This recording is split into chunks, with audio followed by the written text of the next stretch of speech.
Good evening, everybody. It is 6 o'clock, and I'd like to call the May 14th work session of the Staunton City Council to order.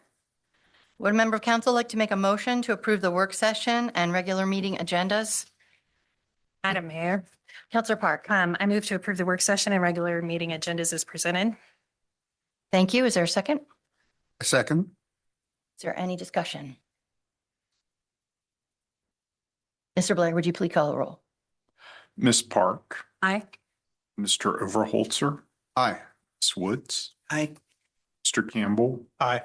Mr. Shepherd. Aye. Vice Mayor Arrowood, Aye. Mayor Edwards. Aye. Motion carries. Thank you, Mr. Blair. Taking us to item 2, this evening, we have an update on the Public Art Initiative.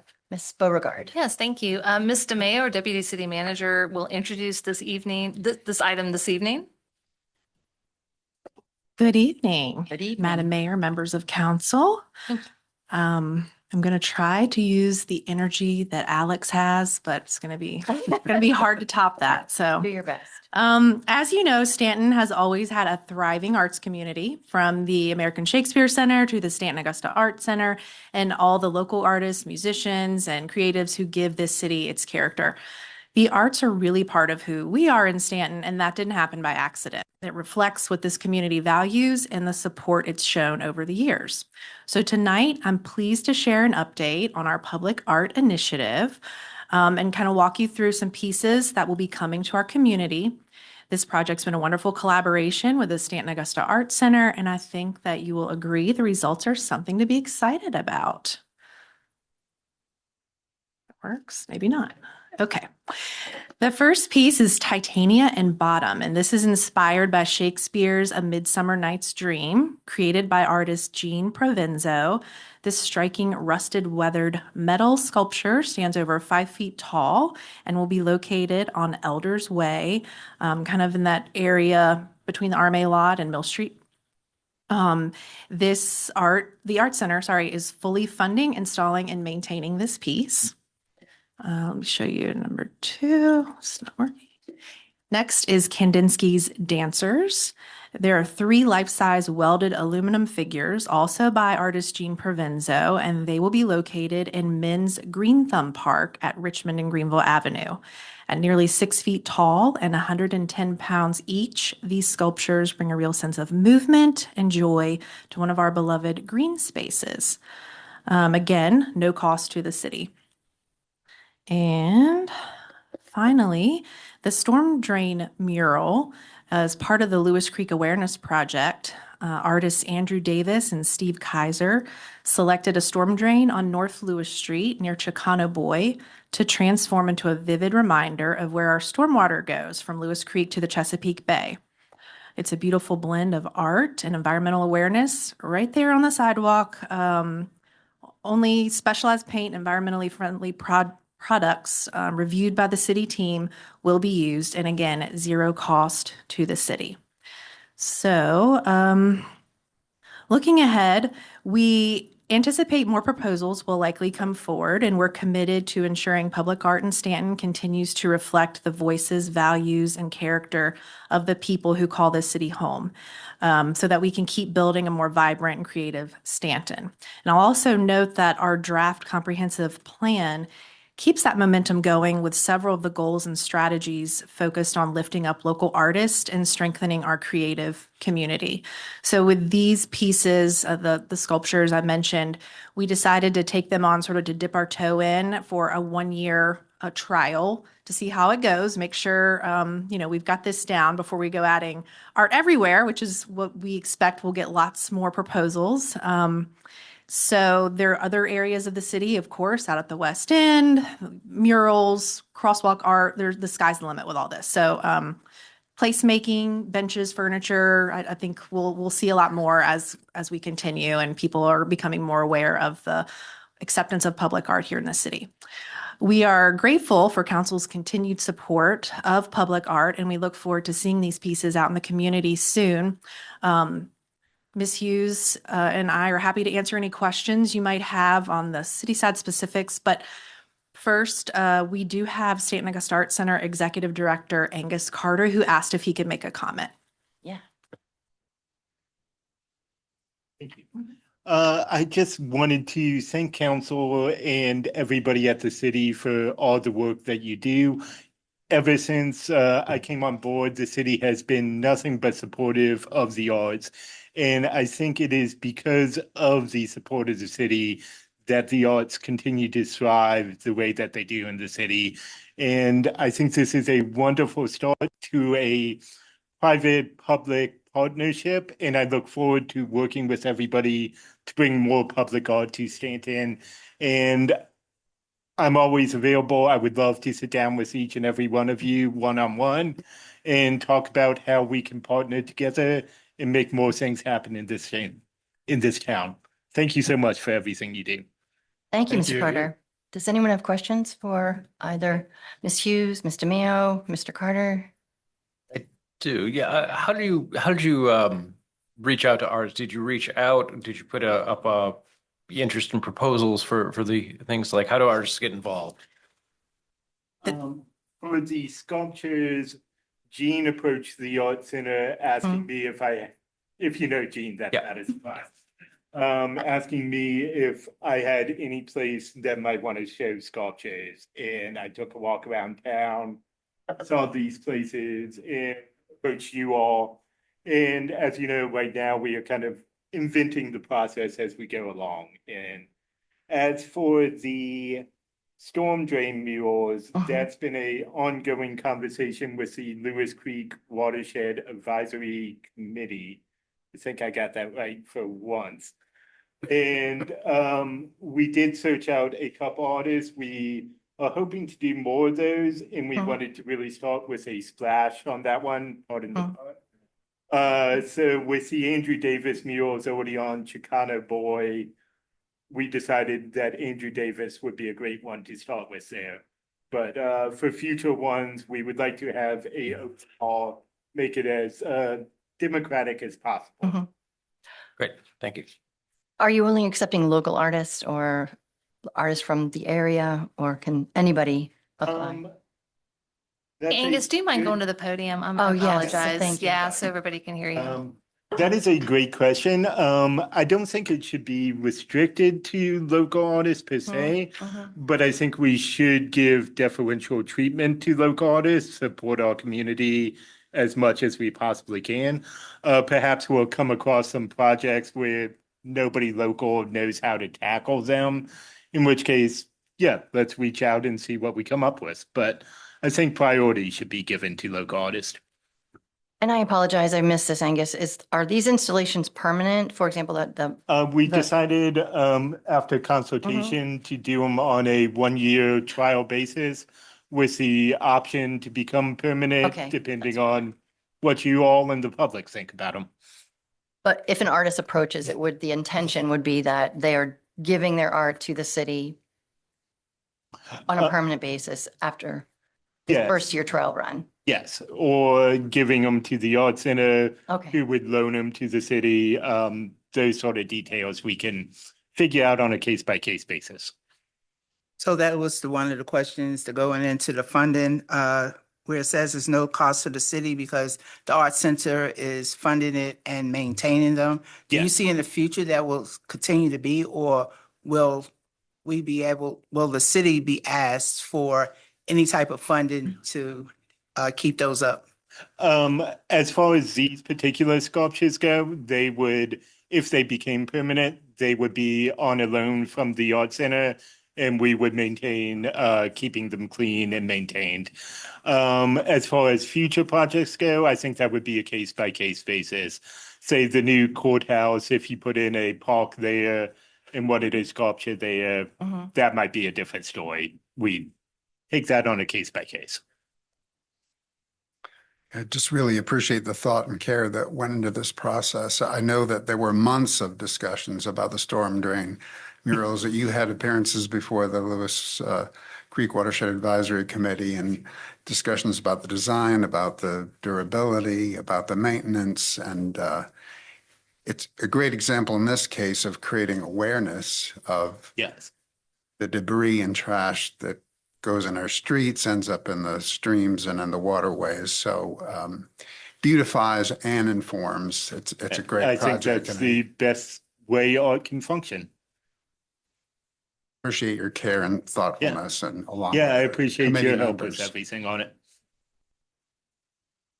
So any other questions or comments?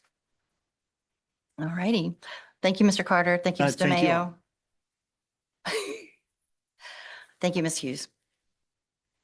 All righty. Well, that ends our work session, I believe.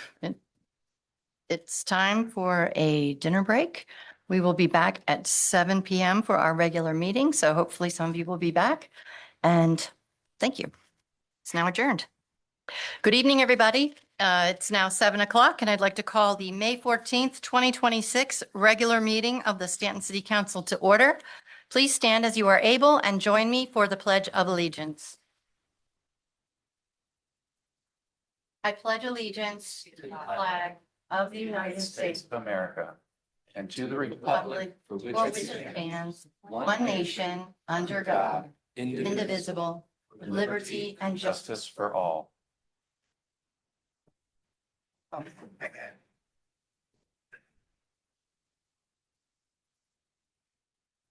This evening's invocation comes to us from Vice Mayor Arrowood. Thank you, Mayor Edwards, and I thank you all for coming for my invocation. You're welcome to stay afterwards. Sorry, just kidding. Good evening. As we gather tonight to work for the people of Staunton, let us begin with gratitude for this community we call home, for the neighbors who care for one another, the workers who keep our city moving, the volunteers who step forward quietly, and for the public servants who carry difficult responsibilities on behalf of others. Grant us wisdom in our decisions tonight. Help us listen with patience, speak with humility, and remember that good government is built not only through debate, but through respect and shared purpose. We ask for continued strength and protection for those serving our community each day, our first responders, our utility crews, teachers, healthcare workers, and all those whose work often goes unseen but keeps our city safe and strong. And let us remain mindful of those in our community who are struggling, families facing hardship, neighbors dealing with loneliness or illness, and those without stable housing. May we continue striving to build a Staunton where compassion is more than a value we speak about, but something we actively practice. And may tonight's decisions reflect integrity, fairness, and a genuine desire to leave the city better for future generations. Thank you. Thank you, Vice Mayor Arrowood. All righty, Mayor's report. Given it's the middle of May, I'm reflecting on the end of the school year. For students and school employees, time flows on an academic schedule. As a teacher, I've always thought of time in relation to the school year. The calendar begins in August and ends in May. It's our natural timetable. As school year comes to a close next week and many seniors prepare to graduate this weekend, there's an exciting and meaningful time for our students, particularly seniors, for their families, school employees, and our entire community. I wish all students and school employees a very safe and happy summer break. I think I speak for all members of City Council when I say congratulations to all the graduating seniors and their families. We wish you the very best in whatever path you take next.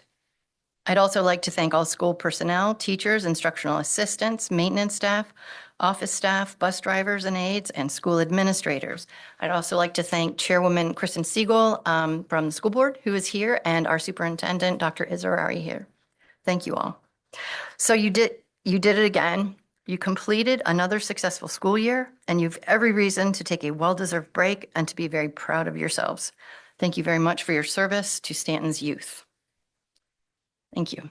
That's what I have for our, and Counselor Park, who is a teacher. Thank you for your service. Any other items from council? I'd just like to give thanks for all the participation that we had on Clean the Bay Day, May 2nd. Just a fantastic turnout from 140 volunteers from multiple organizations, cleaned up about 1,400 pounds of trash from approximately 15 miles of our local streets and streams. I'm stealing the city manager's thunder. I imagine she's going to. But wanted to just call out and express appreciation. I think there's nothing like that sort of experiential learning and that hands-on engagement of our residents to see and appreciate how the city connects and what the challenges are and contribute to solutions. So I appreciate that very much. And of course, quickly following on the heels of that were Earth Day, fantastic participation in that as well, and awareness of, raise awareness about our environment. Many events happening in the last week. We had a West End Arts Festival. The school bands in the park participated in that. That was a wonderful event. NAACP prayer breakfast. So appreciative of all those things and all the ways that our residents are engaged to make the city better. Thank you, Councilor Overholtzer. Anybody else like to add something?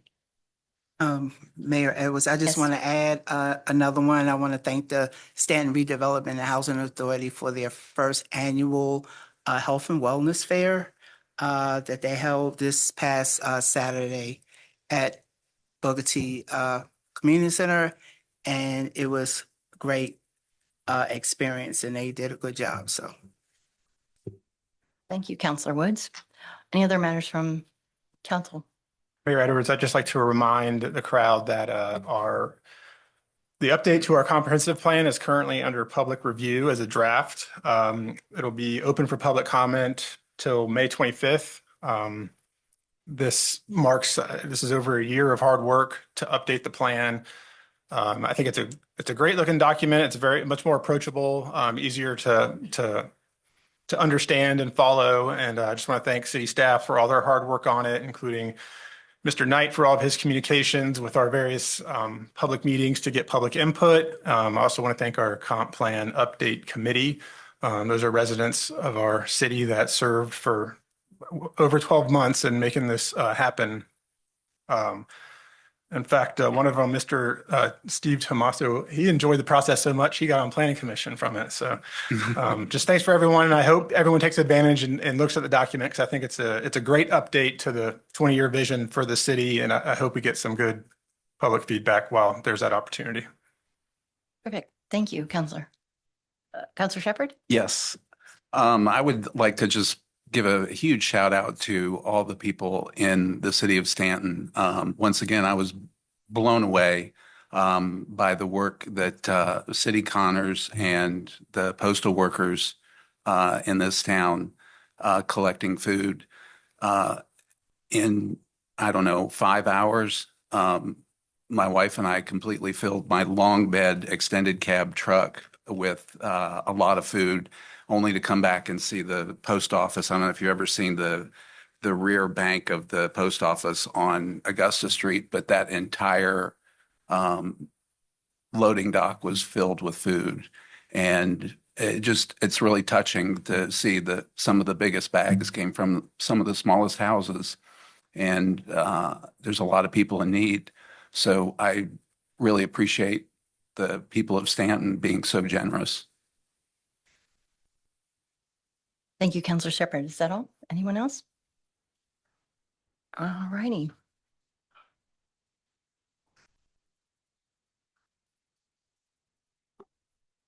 Councilor Shepherd? Yes, Madam Mayor. I move that the city of Staunton make the following appointments. Kim Woodwell to the Agricultural Forestry Advisory Committee for a 3-year term commencing on June 1st, 2026 and ending May 31st, 2029. And to Wynn and Antoine Suter to the Diversity and Equity and Inclusion Committee or Commission for 3-year terms commencing July 1st, 2026 and ending June 30th, 2029. Michael Brown to the Historic Preservation Commission for a 3-year term commencing August 1st, 2026 and ending July 31st, 2029. Jeremy Vogan to the Joint Industrial Development Authority with Stafford County for a 4-year term commencing on July 1st, 2026 and ending June 30th, 2030. Alice Woods to the Community Action Partnership of Staunton, Augusta, Waynesboro for a term commencing on June 1st, 2026 and ending December 31st, 2026. Sylvia Godfrey to the Valley Community Service Board for a 3-year term commencing July 1st, 2026 and ending June 30th, 2029.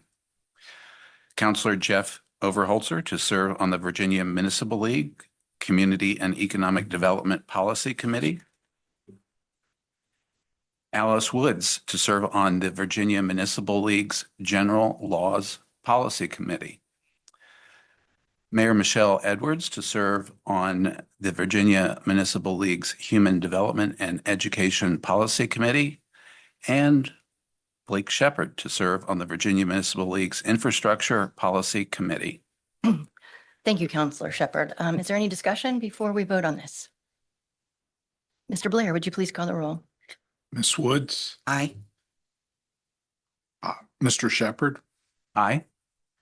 Mr. Campbell, Aye. Mr. Overholzer, Aye. Ms. Park, Aye.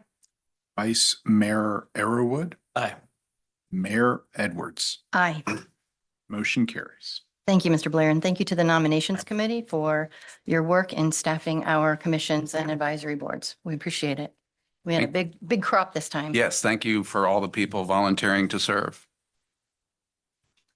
All righty, moving to item A, we have the consent agenda per procedure memorandum number 14. It's the policy of City Council to have routine, non-controversial items placed on a consent agenda. All items on the consent agenda will be voted on in one motion. If separate discussion of an item is requested by any member of council, it shall be removed and considered separately at the end of the regular meeting agenda. Do any council members wish to remove any items to be placed at the end of the regular meeting at a meeting agenda for separate consideration? With no such request, I will entertain a motion to approve the consent agenda. Mayor Edwards, Campbell. I move to adopt the consent agenda as presented. Thank you, Counselor. Is there a second? I'll second. Thank you, Counselor Woods. Is there any discussion? Mr. Blair, would you please call the roll? Ms. Woods, Aye. Mr. Shepherd, Aye. Mr. Campbell, Aye. Mr. Overholzer, Aye. Ms. Park, Aye. Vice Mayor Arrowood, Aye. Mayor Edwards. Aye. And carries. Thank you. Thank you, Mr. Blair. Moving to item B, we have a public hearing and consideration of a request by FAP Properties, Roman numeral 23 LLC, to rezone 855 Statler Boulevard and a portion of 851 Statler Boulevard from I-1 Light Industrial District to B2 General Business District. Ms. Beauregard. Yes, Tim Hartless, the planning manager, will review this item this evening. Good evening, Mr. Hartless. Good evening, Madam Mayor, members of council. It's a pleasure to be here tonight. It's good to have you.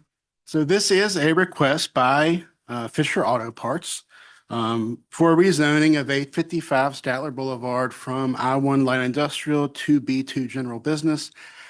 855 Statler Boulevard is part of a much larger parcel, which is addressed as 851 Statler.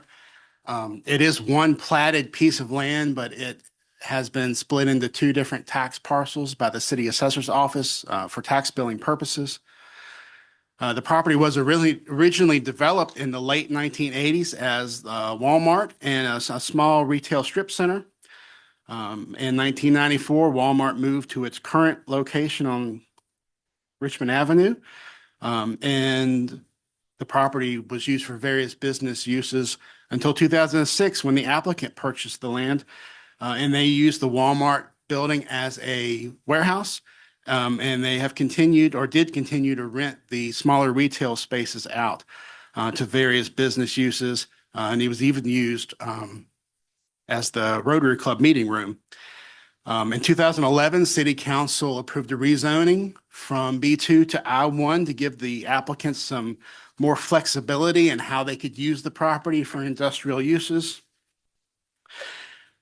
Now the applicant wishes to rezone the land back to B2 so that they can once again rent that smaller retail portion of the building. It's only that portion of the building that they're requesting to rezone.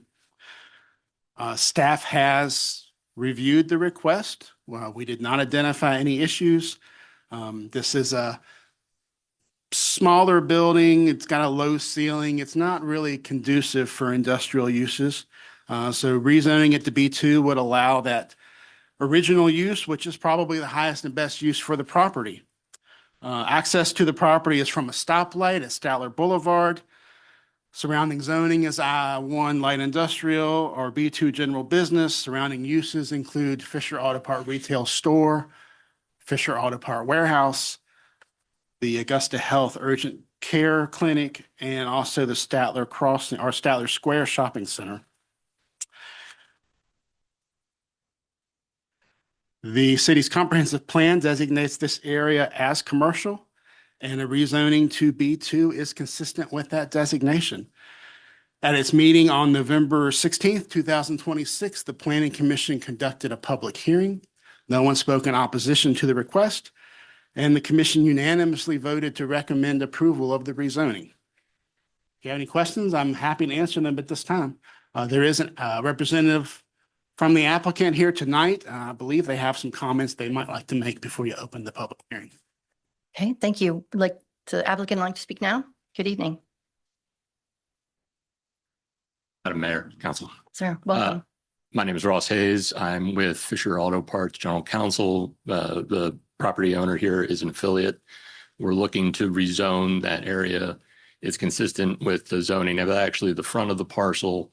And honestly, it seems like it's a much better use of that property is the ability to have general retail in there or other uses that are more consistent with the uses of the community. Be happy to answer any questions that you all have at this time. Now, this is to basically return it to B2 zoning. Correct. Because it was B2 back when it was a shopping center, and then you guys were using it as that, but then have determined you don't need all the space for. I believe the I-2 rezoning was done in order to enable the two larger buildings on the same parcel to be used for warehousing. The center strip never really had a good use for that, but we've not been in the position to really pursue aggressively renting that out to the general public.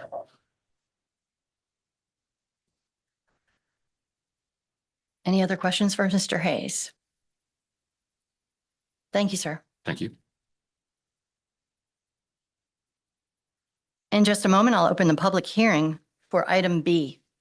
This hearing provides an opportunity for citizens and others to comment on this specific agenda item. If you wish to speak, please come to the podium, state your name and address for the record, and we ask you to limit your remarks to 5 minutes. I will notify you when your time expires. For those joining us on Zoom, please raise your hand now if you wish to speak. We'll alternate between speakers in the room and those participating on Zoom. As a reminder, comments should be limited to this item, item B. Once everyone who wishes to speak has had an opportunity to do so, I will close the public hearing. If you would like to speak on item B, please come to the podium. Nancy, this is only for this item, this topic, item B. The Fisher Auto Parts. Sorry, that's okay. No, it's okay. It happens all the time. Don't worry about it. Mr. Knight, do we have anyone on Zoom? We have no hands raised. All righty, I will now close the public hearing. Any discussion by members of council for Fisher Auto Parts property? Then I will entertain a motion. Mayor Edwards. Yes, Councilor Woods. I move that council adopt the ordinance and approve the rezoning as recommended by the Planning Commission. I'll second. Thank you. Any discussion, questions? Forward, Mr. Blair, would you please call the roll? Ms. Woods, Aye. Mr. Shepherd, Aye. Mr. Campbell, Aye. Mr. Overholzer, Aye. Ms. Park, Aye. Vice Mayor Arrowood, Aye. Mayor Edwards. Aye. Motion carries. Thank you, Mr. Hayes. I hope that goes very well for Fisher Auto Parts. All right, moving on to item C, we have a public hearing and consideration of a request by Staunton Augusta Properties LLC for a special use permit for McIntosh Village, a planned residential development requested under the provisions of Staunton City Code 18.25.03010. Ms. Beauregard. Yes, Tim Hartless, Planning Manager, will also review this item and answer any questions.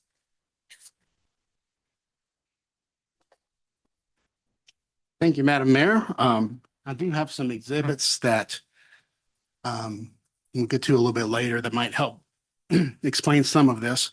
But this is a request by Stanton Augusta Properties LLC for a special use permit for a planned residential development, which would be known as McIntosh Village. The properties are located in an area between Middlebrook Avenue, the Shenandoah Heights neighborhood, and the Green Spring Valley neighborhood. The applicant acquired the properties in September of 2024 and is now proposing to construct 267 single-family homes on approximately 77.31 acres of land. The property is zoned R2 low-density residential, and PRDs can only be approved through the special use permit process. Stanton City Code, Chapter 18.105, Development Standards for Uses Permitted on Review, establishes the requirements for a PRD. SEC 18-105-020, Planned Residential Development. It permits the developer to propose their own minimum lot sizes, their own minimum setback requirements, which allows density to be clustered on the property in the more easily developed areas. And in exchange for that, the developer provides amenities and common area. The overall density of a PRD cannot exceed the maximum density of the underlying zoning. This case, the underlying zoning is R2, low density residential. That zoning district allows for a maximum density of 4.9 units per acre. The purpose of a PRD is to encourage more imaginative solutions to environmental problems, such as challenging topography. The customary district regulations are modified to allow flexibility in design. However, the special use permit process also allows the city to establish special conditions that are unique to a specific development project. In the case of McIntosh Village, the Planning Commission has recommended 21 conditions, which are intended to ensure compatibility with the surrounding established neighborhoods. These special conditions are not possible through standard by right development. They're only possible through this special use permit process. McIntosh Village has proposed a minimum lot size of 5,000 square feet. The standard R2 is 8,750 square feet. They proposed a minimum front setback of 18 feet. The standard R2 is 25 feet. A minimum side setback of 6 feet. The standard R2 is 7 feet. A minimum rear setback of 18 feet, and in the R2, that minimum rear is 30 feet. For a corner side yard, now every corner lot fronts on two streets. So the house faces one street, and then the side of the house faces the second street. So that second street is called a corner side. And in this case, McIntosh has proposed a 12-foot corner side setback, and R2, it's generally 12.5 feet. Through this PRD process, the Planning Commission has recommended that there be a condition that requires a 45-foot buffer between McIntosh Village and the existing Green Spring Valley neighborhood, or any existing development in the Green Spring Valley neighborhood. That is specifically because this is a special use permit. We could not do that in by right development. Planning Commission has also recommended this condition for a perimeter setback, and that is 30 feet from any lot around the periphery of the development project area. Again, that's only possible because of the special use permit. It would not be possible in a by right development. The building height they propose is the same as the standard R2. That's 2.5 stories or 35 feet. Maximum density proposed in this development is 3.5 units per acre. Again, the standard in R2 is 4.9 units per acre. They have proposed some common area amenities. Amenity number 1, which in your packet is labeled on the master plan as D, and that consists of a patio with a fire pit, which would consist of concrete pavers, blocks or comparable, 2,000 square foot minimum size. In a pavilion or gazebo, which would be a wooden structure under roof with 4 picnic tables and 4 benches. And that would be a minimum of 800 square feet, minimum size. Amenity number 2, which is labeled as I in the master plan, would be a playground, which would consist of commercial grade play equipment, 3 swings, 1 side, 1 climbing wall with a 2,000 square foot minimum size. Amenity 3, 4, and 5, which are labeled as F, J, and K on the master plan, are all concrete 5-foot wide walkways, paths, which would be constructed to the standard of any sidewalk in the city of Staunton. This PRD process allows the city to consider private streets. Private street is a street owned and maintained by a homeowners association. The developer proposes 1 private street for this project, which will provide access to 2 lots, lots 7 and 8. Originally, this was 3 lots, 7, 8, and 9, but that 1 lot has been eliminated because of the buffer requirements and the additional open space requirements. A homeowners association must own this street and they must bear responsibility for the maintenance. And this would include snow removal and repaving costs. The fire code requires 2 separate means of ingress and egress for any development that exceeds 30 dwelling units. The developer proposes 267 units, therefore more than 1 access point will be required. Access to the property by way of an existing public street is available only from either Green Spring Valley via Ritchie Boulevard or Shenandoah Heights by way of Gordon Street. The Planning Commission has recommended a condition that requires access from Middlebrook Avenue. That new access point must be constructed in the first phase of the development before any construction of any dwelling unit is completed. The developer initially proposed access from 3 possible locations. However, the Planning Commission has only recommended the use of 2 of those. The 3 that were proposed is an existing access easement between 1138, 1220 Middlebrook Avenue. You can see that on your exhibit there. It's in the lower left-hand corner of the map. I don't know if I have a pointer on here.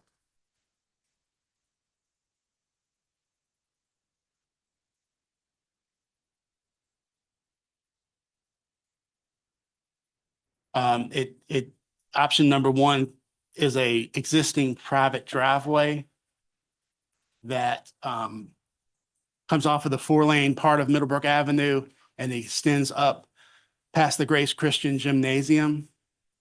Maybe you can we move to the next slide and there, one more. I have it labeled here on this map. In the lower left-hand corner, you can see where we've labeled the Grace Christian Gym. And we're showing option 1. That's an existing driveway. It's kind of a private street. It's basically an easement for access for all of those properties. That would be the first option for access. Second option, a little bit further north, is undeveloped Gillum Street. That particular access point is an existing undeveloped street, but it's a very narrow right of way. So if they use that location, the developer will have to acquire additional land to provide an adequate right of way width. And then up close to the top left-hand corner of the page, you'll see undeveloped Grayson Street. That is an existing platted street that's never been developed. There are some concerns with that street because of the steepness of the grade. We're not certain if a street could be built there and maintain the city standard of grade no more than 12%. So for that reason, the Planning Commission has not recommended the use of Grayson Street And then condition number 15 that they've proposed, they actually require that the developer would have to come back and amend their special use permit if they do decide to use Grayson Street.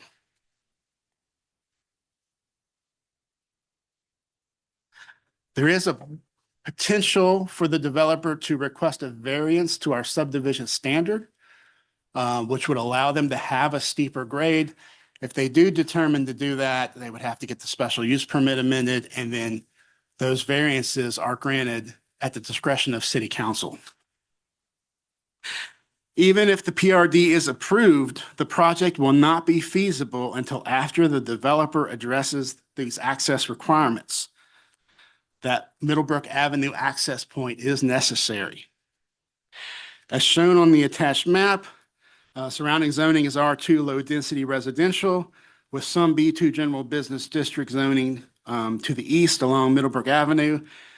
This B2 area is minimal and does not appear to include any of the development area, so rezoning of this B2 zoning is not necessary. City's comprehensive plan, future land use map designates this area as low-density residential.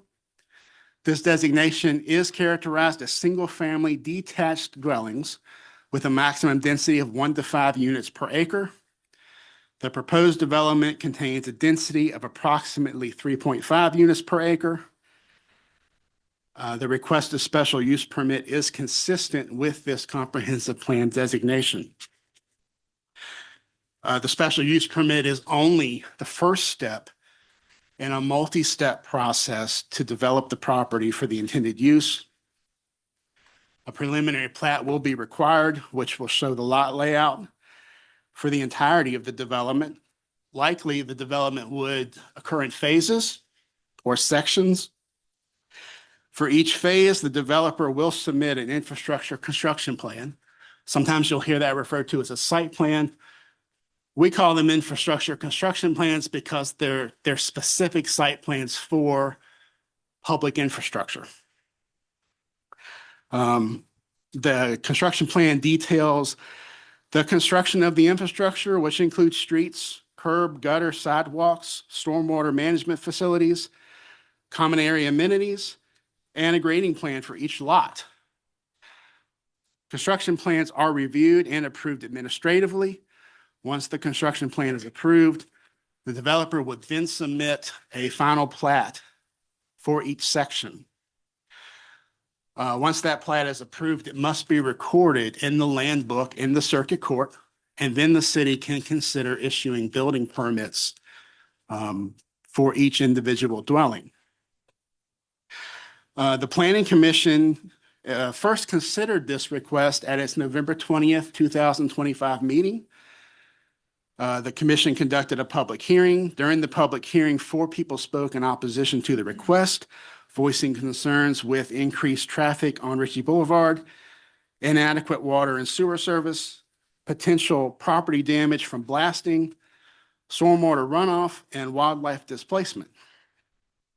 After closing the public hearing, the Planning Commission voted to defer action on the matter, and they asked the applicant to provide more detail and to revise the plans to address some of the concerns that have been raised.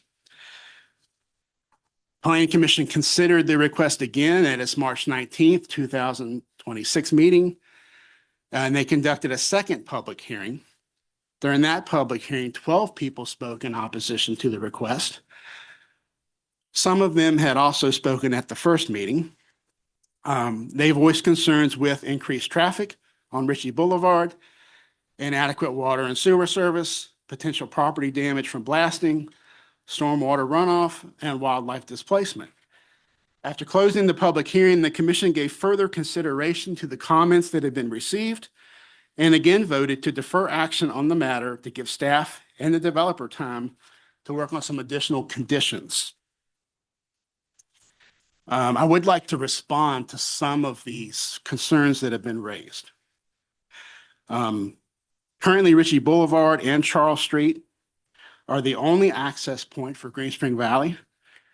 This means that the intersection of Ritchie and Charles is a potential bottleneck for the entire neighborhood. If that intersection needs to be closed for any reason, access is blocked to the entire neighborhood. Staff has been trying for decades to add an additional access point to Green Spring Valley, which would be independent of Ritchie and Charles. This development provides an opportunity to obtain that access point from a totally different direction. The Planning Commission has proposed conditions that require a connection to Gordon Street and a connection to Middlebrook Avenue. From a transportation planning perspective, a municipality desires to have as many connections as possible to try and spread the traffic out so that no one street becomes overloaded. Density of McIntosh Village includes a density of 3.5 units per acre. The PRD process allows for clustering of development, so density on individual acres may exceed 3.5. The 5,000 square foot minimum lot size, which has been proposed, allows for up to 8 units per acre. However, the overall density for the development will be capped at 267 units, which ensures that 3.5 unit per acre density for the whole 77.3 acres of land. This complies with the R2 zoning's maximum allowed density of 4.9 units per acre and the comprehensive plan low density residential designation, which suggests density of 1 to 5 units per acre. I've seen a lot of posts on Facebook, heard a lot of comments that say that this is high density residential. And high density residential, we allow up to 25 units per acre. This development would include 3.5 units per acre, much, much less than what high density residential allows. The Planning Commission has recommended a condition which prohibits construction entrances from Green Spring Valley or from Shenandoah Heights. Construction traffic during the initial phase of development must come from Middlebrook Avenue. Stormwater management facilities are required for this development. The stormwater management facilities will be designed by a professional engineer, and they will be reviewed by our environmental services division of the Community Development Department. All state, local, federal stormwater regulations will be met or exceeded. The stormwater management plan will be reviewed as part of our infrastructure construction plan and will be required for each phase of the development. City's engineering division of public works will review the infrastructure construction plan to determine the development's impacts on our public water system. As part of the plan, water modeling will be done, which models the impacts of these 267 units on our existing system. All necessary water and sewer infrastructure improvements will be required and will be inspected by the city's engineering department before they are accepted into the city's water system. I would like to add that this week we did engage our on-call engineering firm, Wiley Wilson, to do some water modeling for us. We don't have an infrastructure construction plan yet, so we had to make a lot of assumptions. So we assumed a water connection at Ritchie Boulevard, a water connection at Gordon Street, and a water connection at Middlebrook Avenue. And we also assumed 8-inch water lines in the McIntosh Village development. And the result of that water modeling showed little to no impact on the water pressure in Green Spring Valley.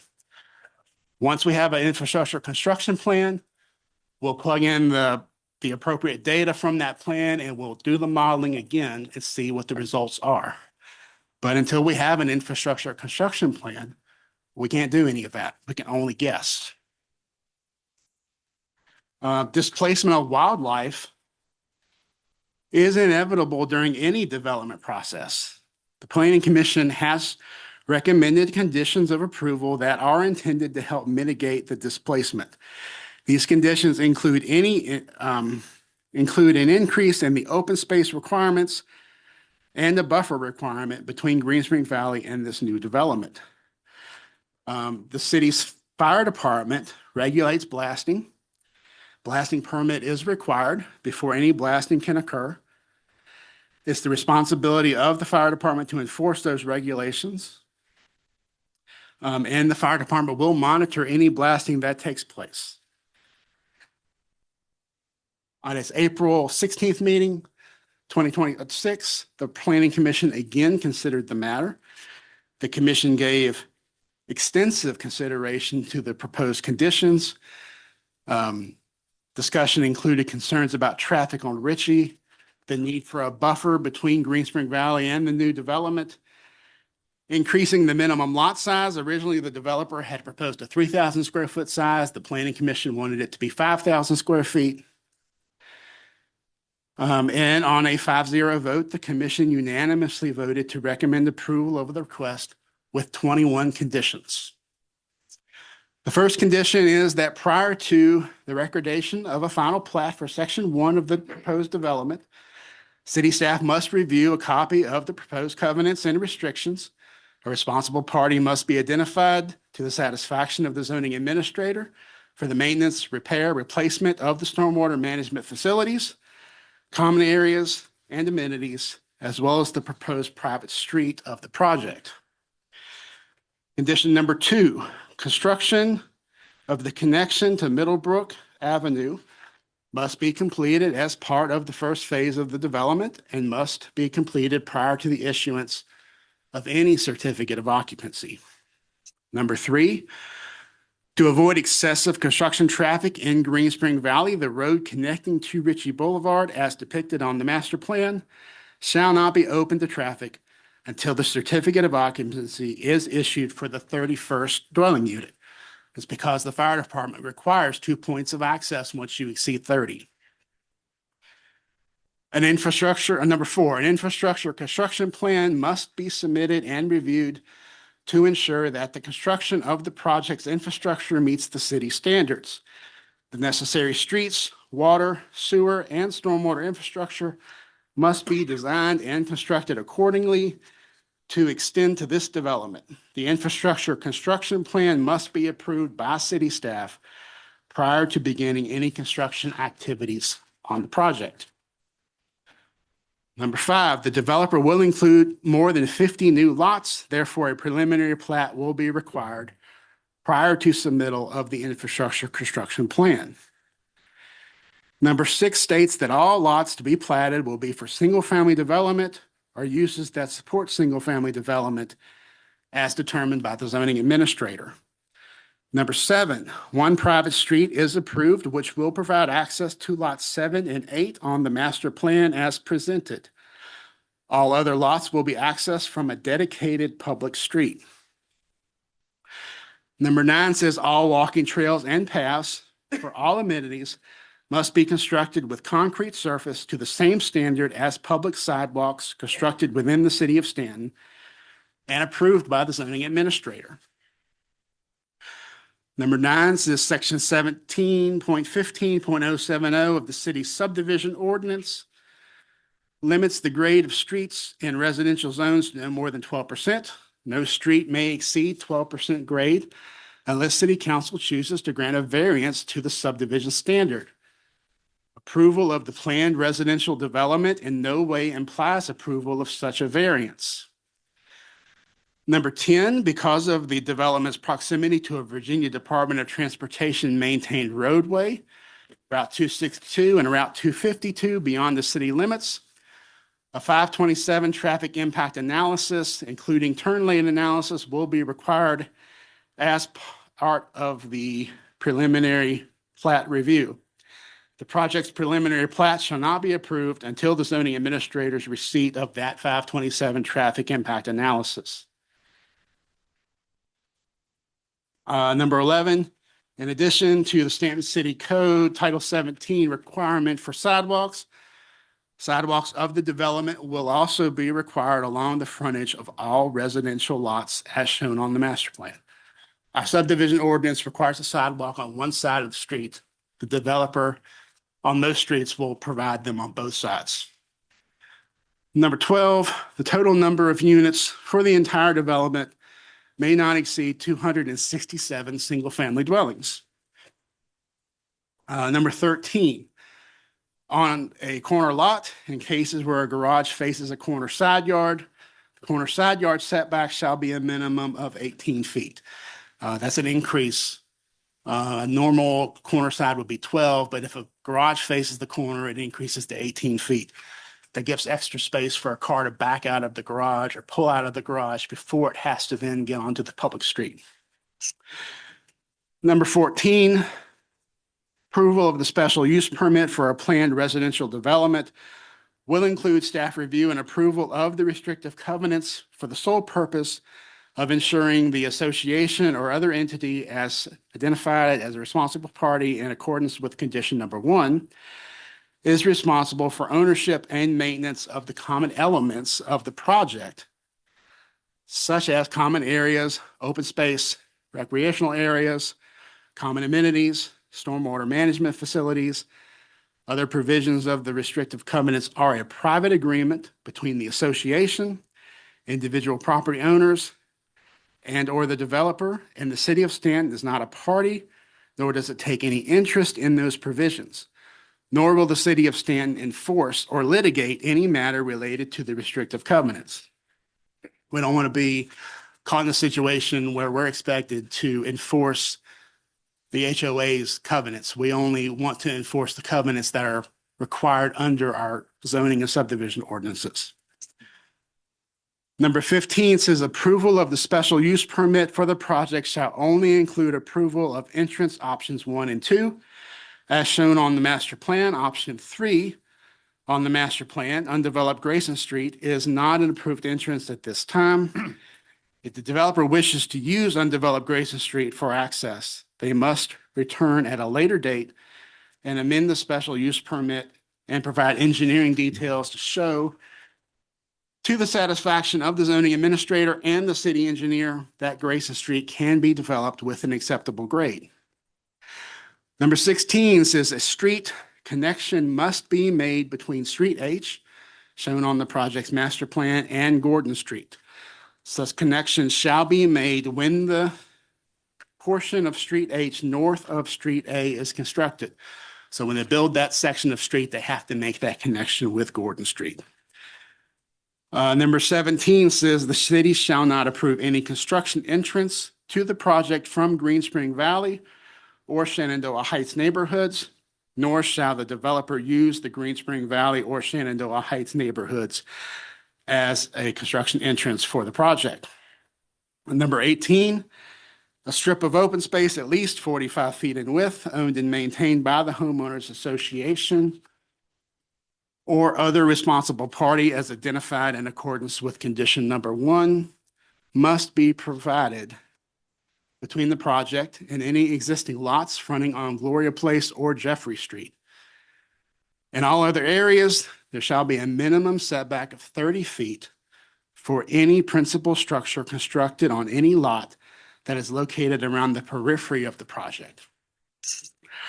Number 19, Staunton City Code, Section 18.105.0202C requires a minimum of 15% of land to be set aside for permanent usable open space and recreation. The stormwater management facilities shall not be counted as part of this usable open space for the project when calculating the percentage as determined by the zoning administrator. Number 20, the minimum required lot size for this project shall be 5,000 square feet. And number 21, prior to this item being placed on a council agenda, the project's master plan shall be updated to reflect these conditions. That has happened, and that updated master plan was included in your packet. If we could go to that color, the colorful map. We have prepared this exhibit for you to kind of make it clear exactly what land is required open space or common area. I have shaded that area in green. Everything you see in green will be owned by the homeowners association and will be available to the residents of the neighborhood to be used for recreation purposes. The area that you see down the bottom of the map, that's kind of a beige color, that is the remaining residual property that's not part of this PRD. This property is about 101 acres, 77.3 is used as part of this PRD. That leaves about 27 acres of land there that you see colored in beige that's not part of this proposal. Currently, that land is undevelopable, or at least very difficult to develop, because it has a very high elevation and our water system cannot provide adequate water pressure. And that means that the land cannot be platted and cannot be developed. It's possible that in the future, there may be some improvements to our water system. Maybe that land would become developable, but at this time it's not. So that concludes my prepared remarks. Happy to answer any questions you may have. I do have Willa Hughes, our Environmental Programs Administrator, and Susan Wilson, our Transportation Planner, here tonight to help me answer questions. Also Justin Shemp, he's the civil engineer for the applicant. He is also present tonight. I'm sure he would like to make some comments before you open the public hearing. But if you have any questions, I'm happy to answer them. Thank you, Mr. Hartless, very much. That's very detailed. Counselor, do you have any questions for Mr. Hartless?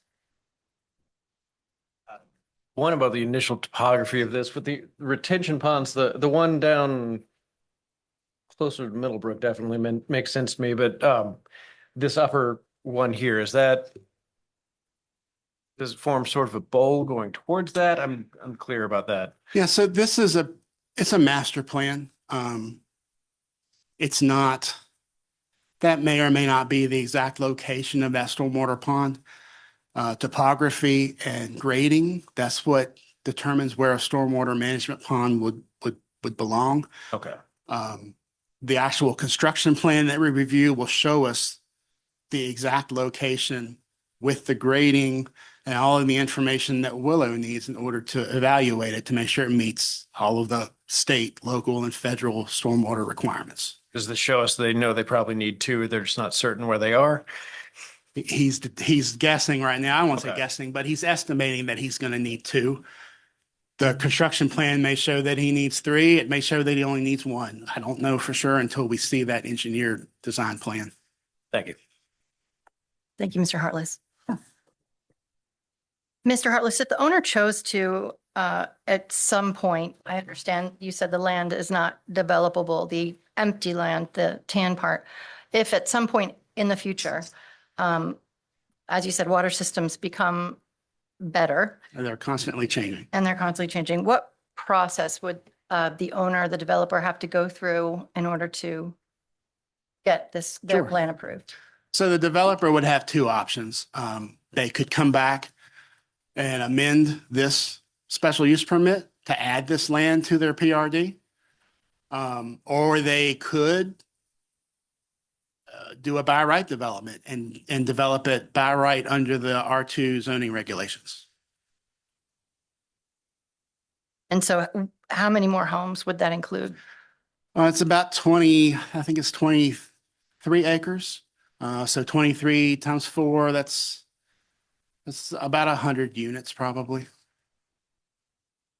Again, that And you're- doesn't account for land under streets, Yeah. doesn't account for land under stormwater management facilities. Right. So you're probably not really going to get 4.9. You're probably going to get something like 3.8, 3.9, something like that. Okay. Thank you very much. That was information I hadn't understood very well. And so I shared incorrect information with people, and I apologize to anyone that I shared incorrect information to. But they would have to come, present, have it approved by city council, by planning, by, If they wanted to go the PRD route, the Right. cluster, got it. they always have the option of doing it by right, which doesn't require any public meeting process. It's all administrative reviews. Thank you very much. Mr. Hartless, on that note, there's nothing preventing the use of wells if a developer chose to do some larger lots in that area, that had not to rely on the city water. our zoning code allows wells, if you are further than a certain distance from the closest water line. If you do use a well, we have a minimum lot size that is much larger than the standard zoning. The developer did initially propose to develop this back area in Beige with larger lots using wells, but our Public Works Department denied that request. They were not interested in having that many wells that close together. It was, I can't remember the exact number. I want to say it was about 20 lots that they proposed. So that would be 20 wells, all right there in this one concentrated area. Wells don't provide very good fire protection. We don't get enough water flow to run a fire hydrant. So we told them that if they wanted to develop that many dwellings, they would need to put in a water pump that was capable of providing adequate fire flow. But the cost of that was just too large. It didn't make development of that area feasible financially. And then in addition to the 34 residual acres here, not included in the special use permit, there's a considerable amount of R2 acreage immediately south on the adjacent properties. They're going to have the same development challenges as this residual piece just because of the steep terrain. But it's worth noting that there is no other access options for those properties either. Yeah, if the developer chooses entrance option 1, it comes up by Grace Christian Gym, it's going to help the family that owns that land to the south, gives them some road frontage, makes it a little more affordable for them to try and develop their land. But there is no other entrance option. It's construction of a new street. That's the only option that they have for development of that land. And the other side of the ridge, because the ridge is kind of following this way at the bottom of the page. I think there's another stub in Green Spring Valley that could be extended. Is it that Coran Street, maybe? Other than that, you'd have to come up and cross the water source from Greenville, Old Greenville Road. That's probably highly unlikely. Yeah, this ridge kind of runs parallel with Middlebrook and Old Greenville Road. That other side of Old Greenville Road has now been platted into some large single-family lots. So I don't think we're ever going to see access to Green Spring Valley from that part of Old Greenville Road. It's going to have to come from Middlebrook Avenue. And then I just wanted to clarify also that without the condition that's proposed for the access to Middlebrook, now that there's a connection, or now that Fisher Circle extends to Gordon Street, Moore Street, Gordon Street, that satisfies the 2 access point requirement, correct? It does. It probably does.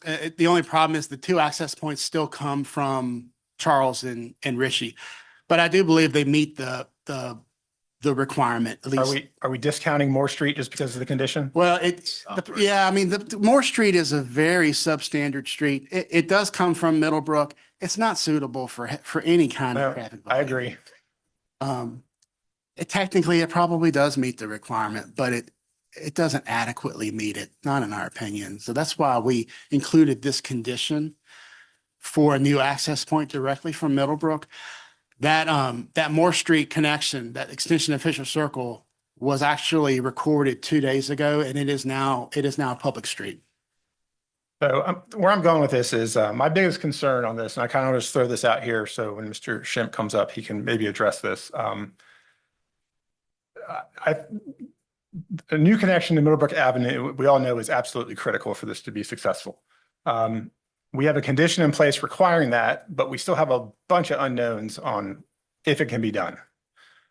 We have one street would be extremely steep. Maybe it can work. And that's the only one that the applicant has the actual property getting down to Middlebrook Avenue.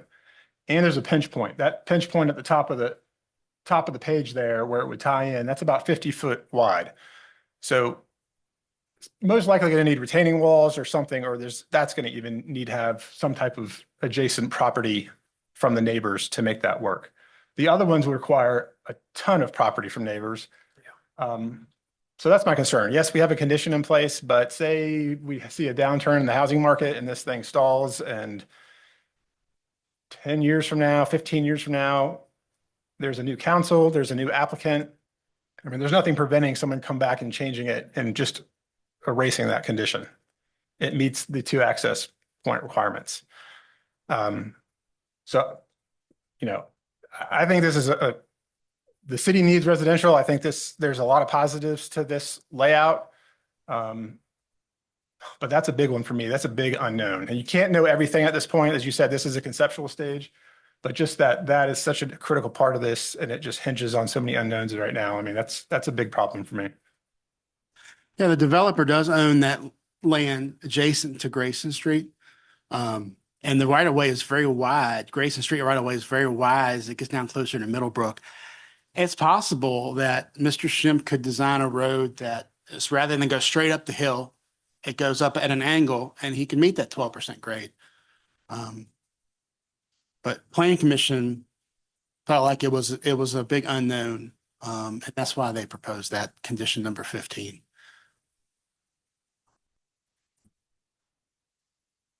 Well, that's That's it for now. yeah, I mean, that's why we're Yeah. considering the idea of an amendment to that, I suppose, to require it before any houses are built at Yeah, all. I mean, there is a requirement to meet all of the standards, engineering standards for a street, for grade.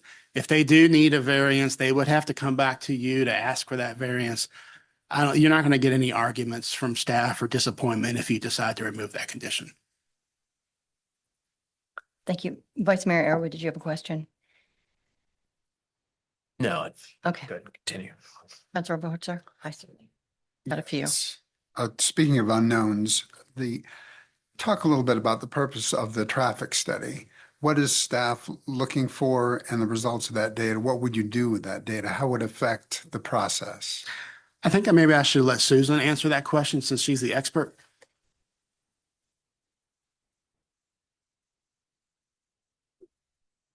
Good evening. Evening, Ms. Wilson. The purpose of the traffic study would be to identify any existing streets off-site of the development that would be negatively impacted by the traffic generated by the housing development.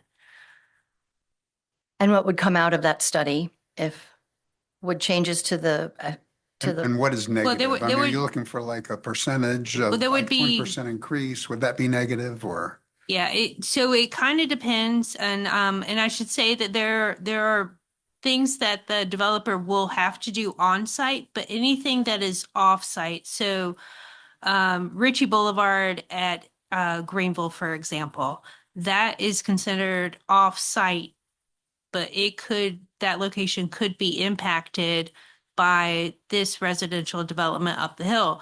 And so the traffic study, if any of the negative impacts from the vehicle movements, you could require the developer to do certain improvements, like let's say at their entrance onto Middlebrook, that and I'm just throwing out an example, but let's say that the traffic would turn left and right, maybe 50-50. And so we know that would back up the hill. And so we could require them to provide a left and a right turn lane.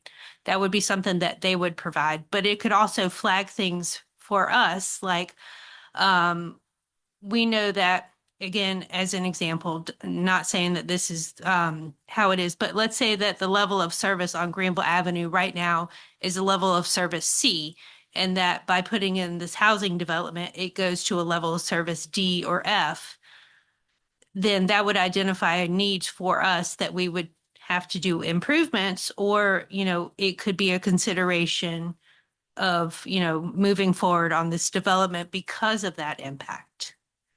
Because, because of where this neighborhood is, there could be the potential that there are off-site impacts, to our city streets, and then it would be on us to fund those improvements. So it would be on the city to find those improvements. It wouldn't be on the developer to make changes to the development, is what you're saying.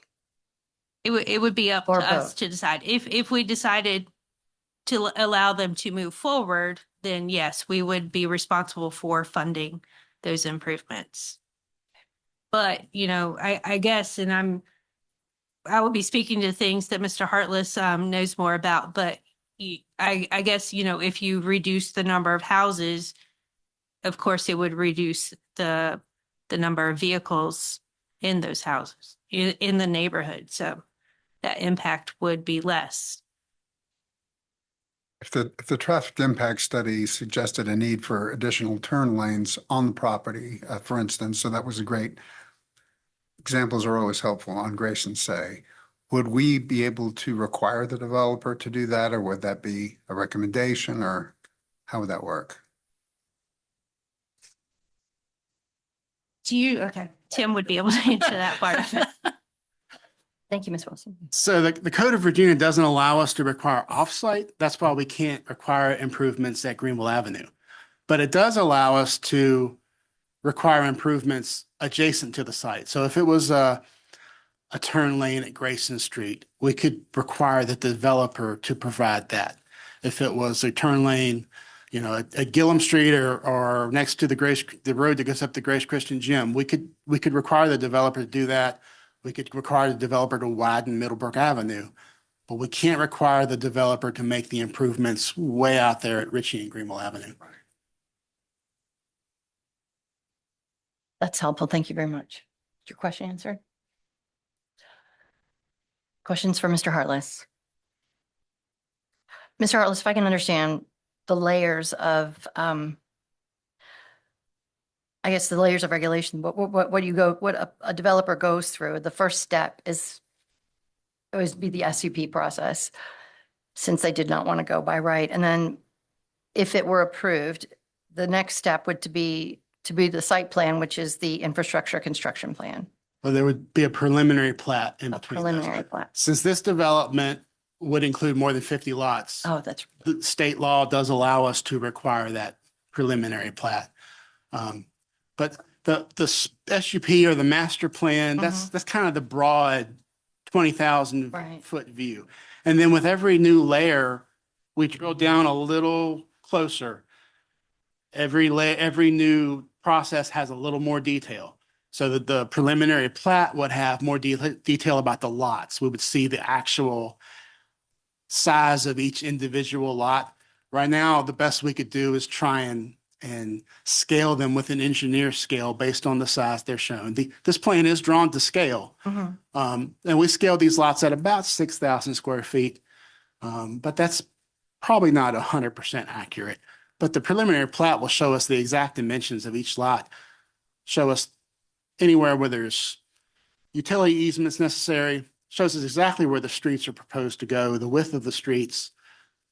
And then from there, we move down to the site plan or the infrastructure construction plan. Right. And that is a detailed engineer design stamped by the professional engineer with his certification that it, to the best of his knowledge, it is appropriately designed. And that's what staff really reviews. And that tells us exactly how wide the street is, how the road bed for the street is constructed, where the sidewalks are constructed, where the crosswalks will be and how wide they'll be and what color the paint would be. I mean, it's very detailed, very, very detailed. And that's really where we get an opportunity to look at the water system, the transportation system, how the lots lay, how the streets are constructed, what the grade of the street is, to make sure that all of our requirements and all of the state's requirements are all met. and then after that plan is Then after that, gotten through, that's when they actually do the final plat, Right. which is the actual platted document that gets recorded to create the lots. and at that point, all the problems that you've come across have been remediated, They've all everything's been worked remediated. through.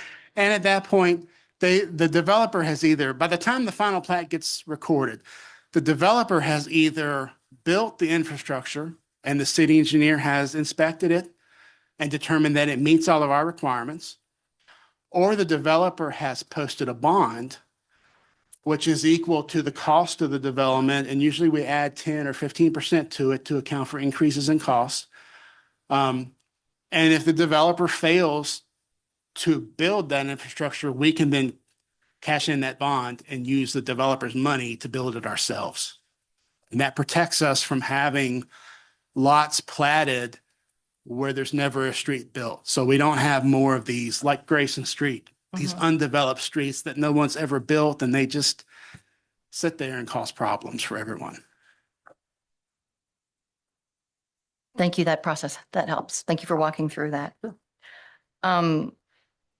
Questions from council for Mr. Hartless? Counselor? Yeah, I have a quick question, Tim. Like, you've spoken a lot about like we keep mentioning buy right and PRD and everything like that. I was hoping you could just speak to for anyone who might be listening and stuff like that, like if you can just kind of explain to people who aren't as familiar with that, like what that means and like what it would look like if the developer did choose to just scrap this and go buy right. Sure.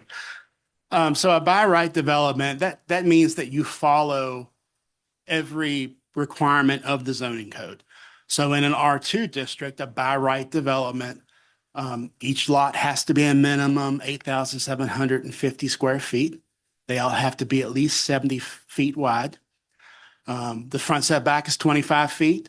For single story, the side setback is 7 feet and the rear setback is 30 feet. And you get a development that looks very much like what you see in Hillcrest or even in the Overbrook subdivision next to Hillcrest. Very traditional, larger lot, single-family homes. That process does not require any public hearings. The developer simply brings us if it's more than 50 lots, he brings us a preliminary plat. If it's less than 50 lots, then they bring us a construction plan. Once we approve that construction plan, they submit their final plat, we approve it, it gets recorded, and they now build without ever having any public input or any public hearing. That's the big difference. When you do a PRD, a planned residential development, it gives you some flexibility to not have to abide by those strict standards of the zoning code. You get a little flexibility. You're held to the same density, but you're allowed to cluster. But in return for that, there's a public hearing process, and there's a chance for the city to implement these conditions through the special use permit process. It really gives the city a lot more control in how this plan development happens and what it looks like and how the end product turns out. Counselor Park, to give you an example, if you look at that street D and street E towards the left-hand side of the plan, those are still more narrow than a traditional R2, but almost the majority of those at the cul-de-sac there at that side are 8,750 square feet. They're just larger because they're taking up the residual land. So that gives you an idea of what the lot size is for a traditional compared to what's proposed for the rest of the area.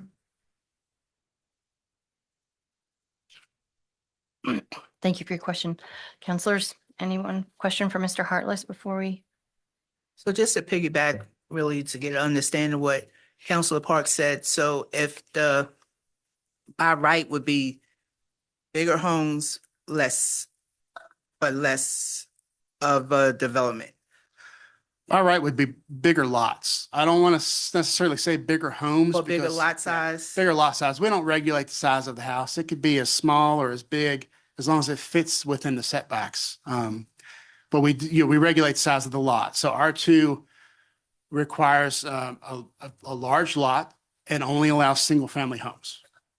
So that would be less than, Well, it's not necessarily less because the PRD process allows the same number of homes because it allows you to cluster them on smaller lots. So you get, at least in theory, you can still achieve the same number of homes, but you do it in a lot smaller area through the PRD process. R2 requires the homes to be spread out more. that's confirmation. Thank you. Yeah, Yeah. I just need to understand that part. Yeah. I didn't ramble too much. No, because it's just the difference between, them doing a PRD, a planned residential, than a by right. And just to clarify what that looks like. Yeah, it's the same number of homes. It just, the PRD allows you to cluster them in a smaller area. The R2 by right makes you spread them out further. Counselor Shepherd, I'm sorry, I heard you say. Uh, your question. Well, I think that kind of clarified it because I was trying to understand you required more setback and now there's sidewalks on both sides of the street. So all this property and now the lots can be larger, but we're still at 267. So I was trying to figure out if we're doing townhomes and duplexes or they're all still single family, single structure. Well, that's the thing about R2. It only allows for single family detached traditional homes. So that's all the developer's allowed to do. They're all going to be traditional detached single family homes. They'll just be on smaller lots and a little bit closer together. Rather than bigger lots and spread out. Regardless, would you say that one of the primary attractions for a developer doing a PRD development would be less infrastructure having to be built and easier to get water, sewer, and how much is a street to be accepted per foot these days? Yeah, that's exactly what it is. It allows the developer to get same number of houses with less infrastructure, less disturbance of land, less grading, less tree removal, and to build a public street with a public street has to be 30 feet wide, has to have sidewalk on one side, curb and gutter on both sides. It's about $1,200 per linear foot.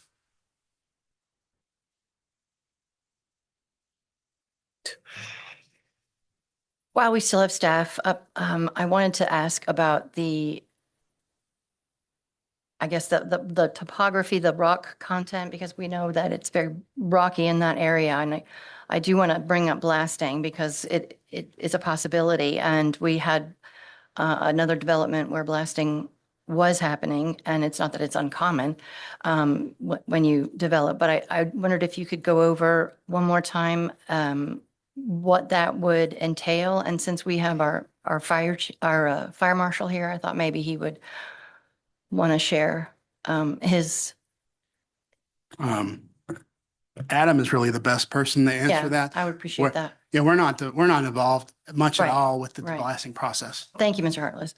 Good evening, Mr. Dolan. Thank you for touching on that. Could you tell us what the procedure is, for blasting when a developer is doing that?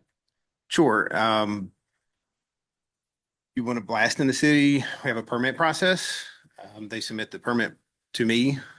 I review the application.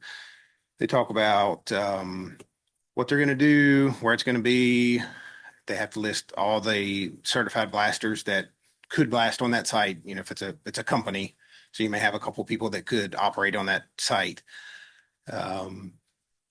They have to submit all their license, make sure they're licensed through DPOR, make sure they're licensed through the state. At that point, if it looks like it's a good plan, I'll call them. We go through their blasting plan. So they tell me what they're going to do, where they're going to start, how it's going to progress. Then we have a site visit. So we go and look at the site, identify any potential problems. They have to notify. I'm working on a document that'll be pushed out to all our blasters that will have all this information. It's in code, it's in NFPA, but we're putting a document together so that's a little more clear. I've got some special requirements that I'm going to have in there to try to make it better for us. We always require somebody on site every blast that goes off in the city. You require a member of the One of the fire fire marshals, department? either me or one of the assistant fire marshals will be on site. We video the blast. After it goes off, we talk to the blaster, make sure it went well. If we need to adjust anything, you know, for future, we talk about what we need to do. We had one today. We met after, made a few adjustments for the next one. You know, most developments like this, something, you know, especially this size, there's going to be multiple blasts. Yeah. With what I understand, I have not been on this property, so I don't know what the rock content is. I've heard through the rumor that there's definitely rocks there, and the majority of the city there is. So I expect that. But again, we don't have the construction plans or Right. any permits or anything like that. So we work hand in hand with those blasters. They're experts in their field. They know what the materials do, how it's supposed to react with the rock that's there. You know, each site can be different. So that Yeah, no, answers thank the you. question. Yeah, thank you. I have a question. How are our citizens protected from the blasting process? Like if something happens, are the blasters required to carry insurance? Like how does that affect our citizens? Through our permit process, we require them to have $1 million insurance policy that also protects the city. Most, or I'd say all potential damage, I guess, would be a civil matter between the blaster and the property owner. We watch the blast. If anything happens, we investigate it, figure out why that happened, what happened. We can, if there's a problem that's it didn't go well, we can issue them a notice of violation. We can summons them to court. We can revoke their blasting privileges in the city. We have that ability. Does that answer your question? To piggyback on that, Go ahead, Councilor Overholzer. just any other way that the process protects in the same vein as what Councilor Parks is getting at, how does the process protect the homeowner in terms of maybe damage of their foundation? We've heard that, excessive noise, blasting outside of kind of standard daytime hours. What kind of protections, how does the process protect against all those things and maybe things So that they I have to- haven't mentioned? They do have to blast during daylight. During what, 9 to 5, 8 to 5? Probably going to be 9 to 5, yeah, or 8 to 5. You know, obviously us being there, witnessing, there's seismographs that go, we put those at the closest structures. There's parameters that they have to be within for the vibrations and the air blasts itself.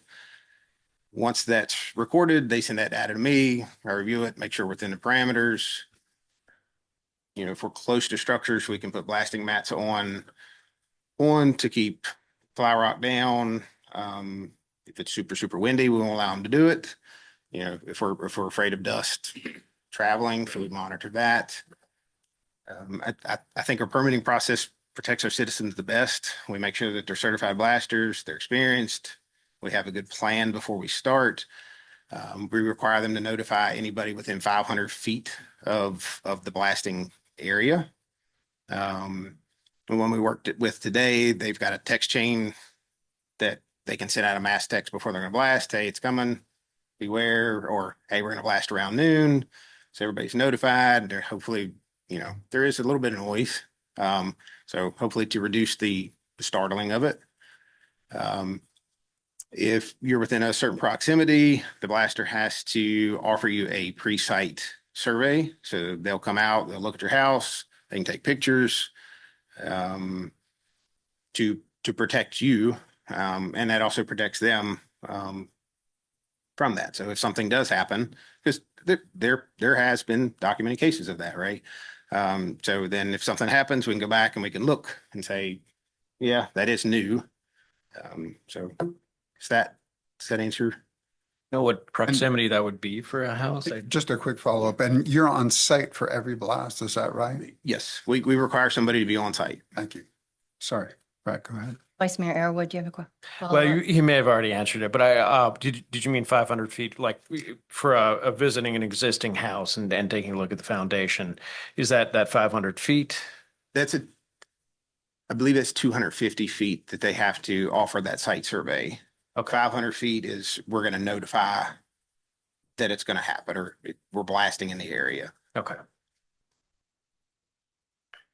Any other questions for Deputy Chief Dolan? Thank you. Thank you. Appreciate the information. Okay, while Mr. Hartless and Ms. Wilson are still up here and Ms. Hughes, do we have Any further questions for staff?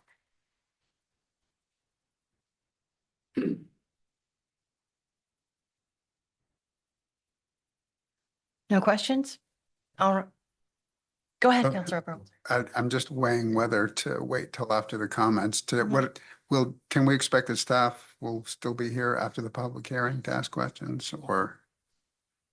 Absolutely. We'll all be here and more happy to come back up and answer questions if you like for us to. Thank you, Mr. Hartless. Well, we'll go ahead and ask if the applicant would like to speak.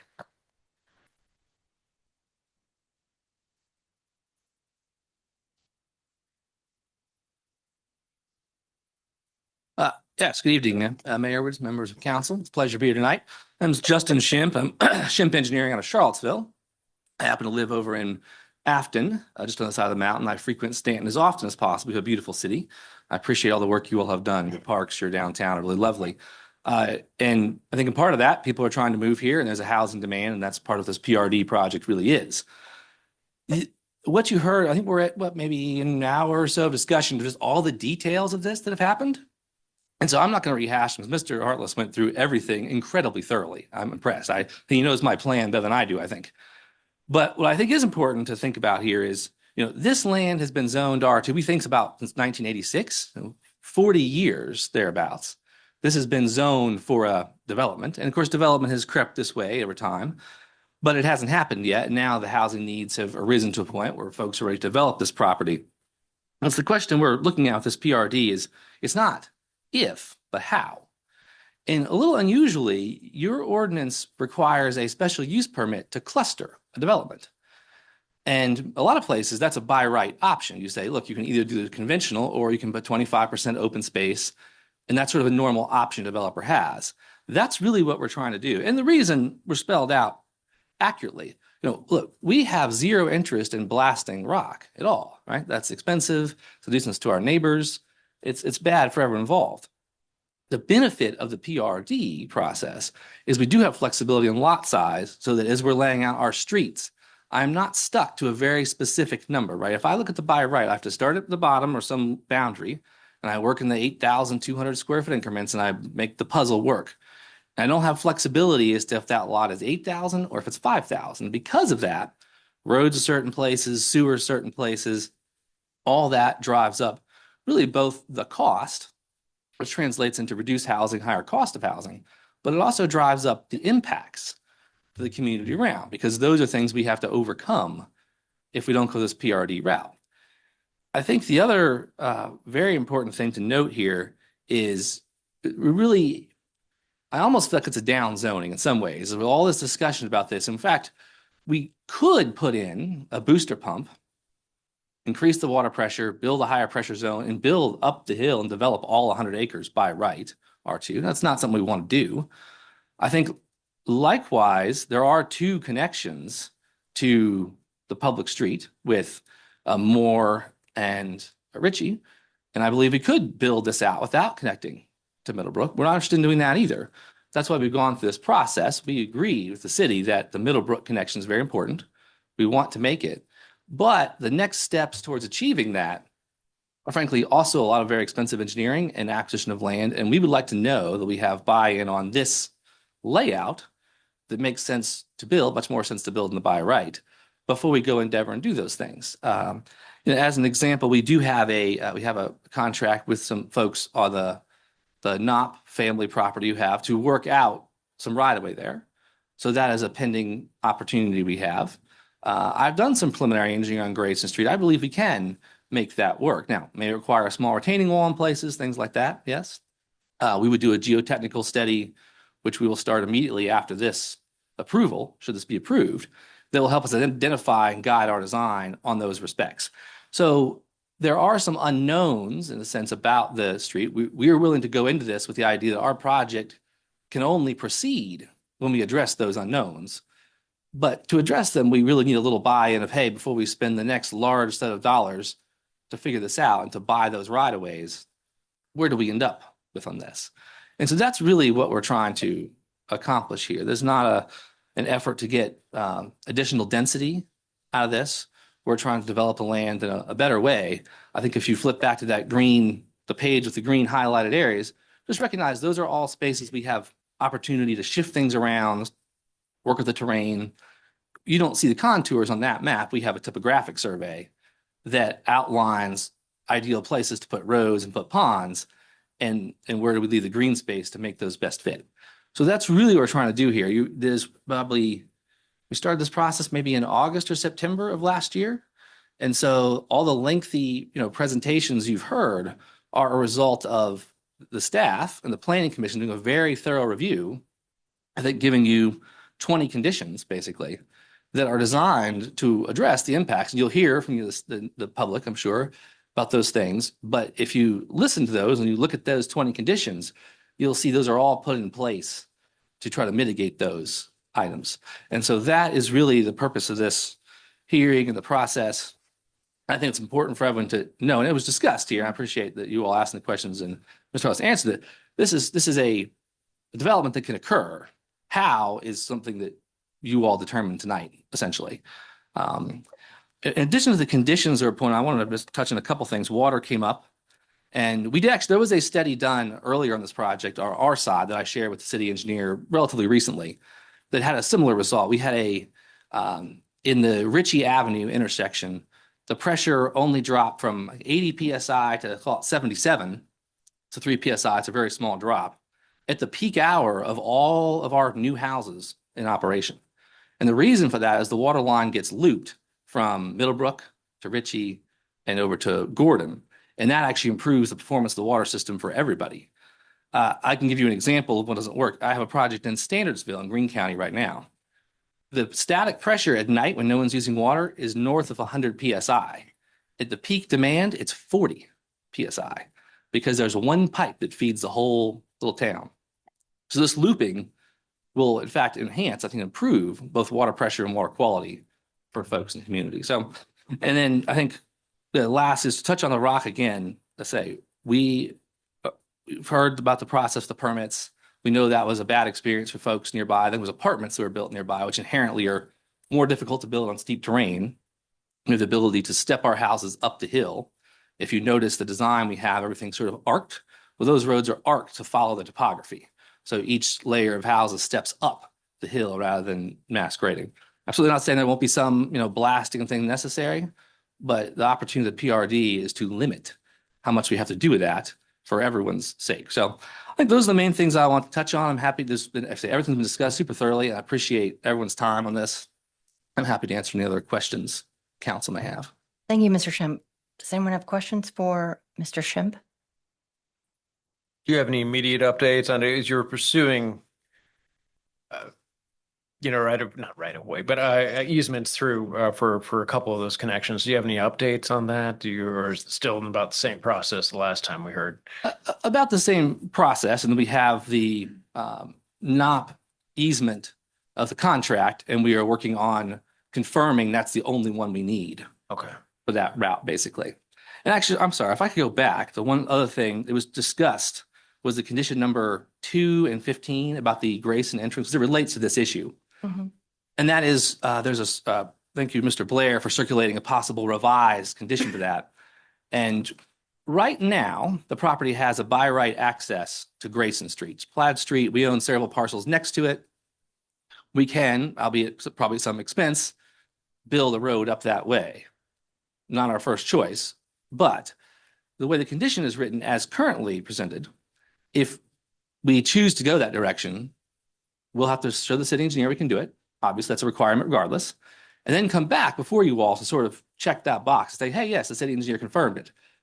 In our view, if the city engineer blesses it, it meets your standards, and there's no adverse, that entrance is no worse than the other on Middlebrooks, and I believe it's not, then really it could be approved now with the condition that the city engineer has to approve all of them, which I think is basically the revised condition. So that we would appreciate that being changed. Just in the event, again, not our first choice, we have to go back that direction. It's really an engineering exercise, not a series of public hearings narrowly focused on just does the road meet the standard. So we'd appreciate that change as this moves forward.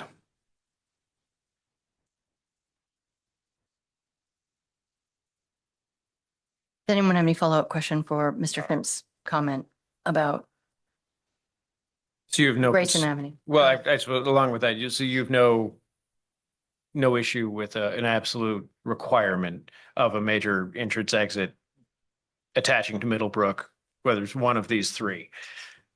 That's correct. Yes, we accept that condition.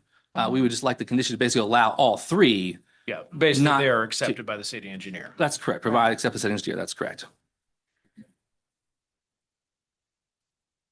We've already heard some of the discussion about the remainder, but any updates or thoughts on what could happen to that in the future? I think the statement about it being difficult to construct is accurate. I will say this, one of the things interesting about this question is if this is not approved, I think you're more inclined to say put the pump in and build your way up the hill. If you get this done, the sort of marginal added value going back for that small, difficult to build acreage is less.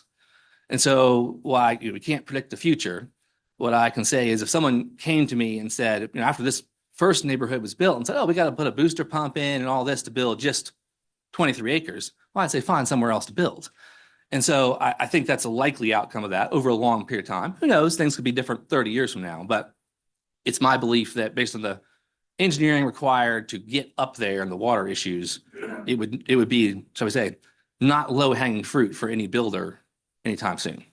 Well, I will commend you, as you noted, on your radial portion of your design, because I did overlay it on topography, and yeah, it's a good job of following the contours, like you said, to be able to do a terraced design.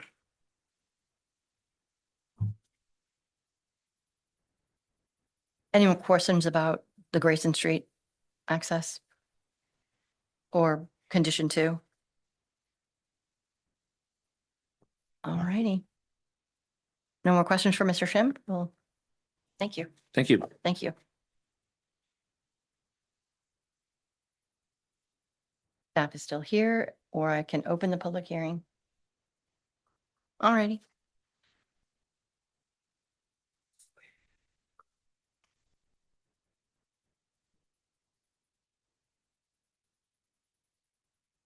All over the place.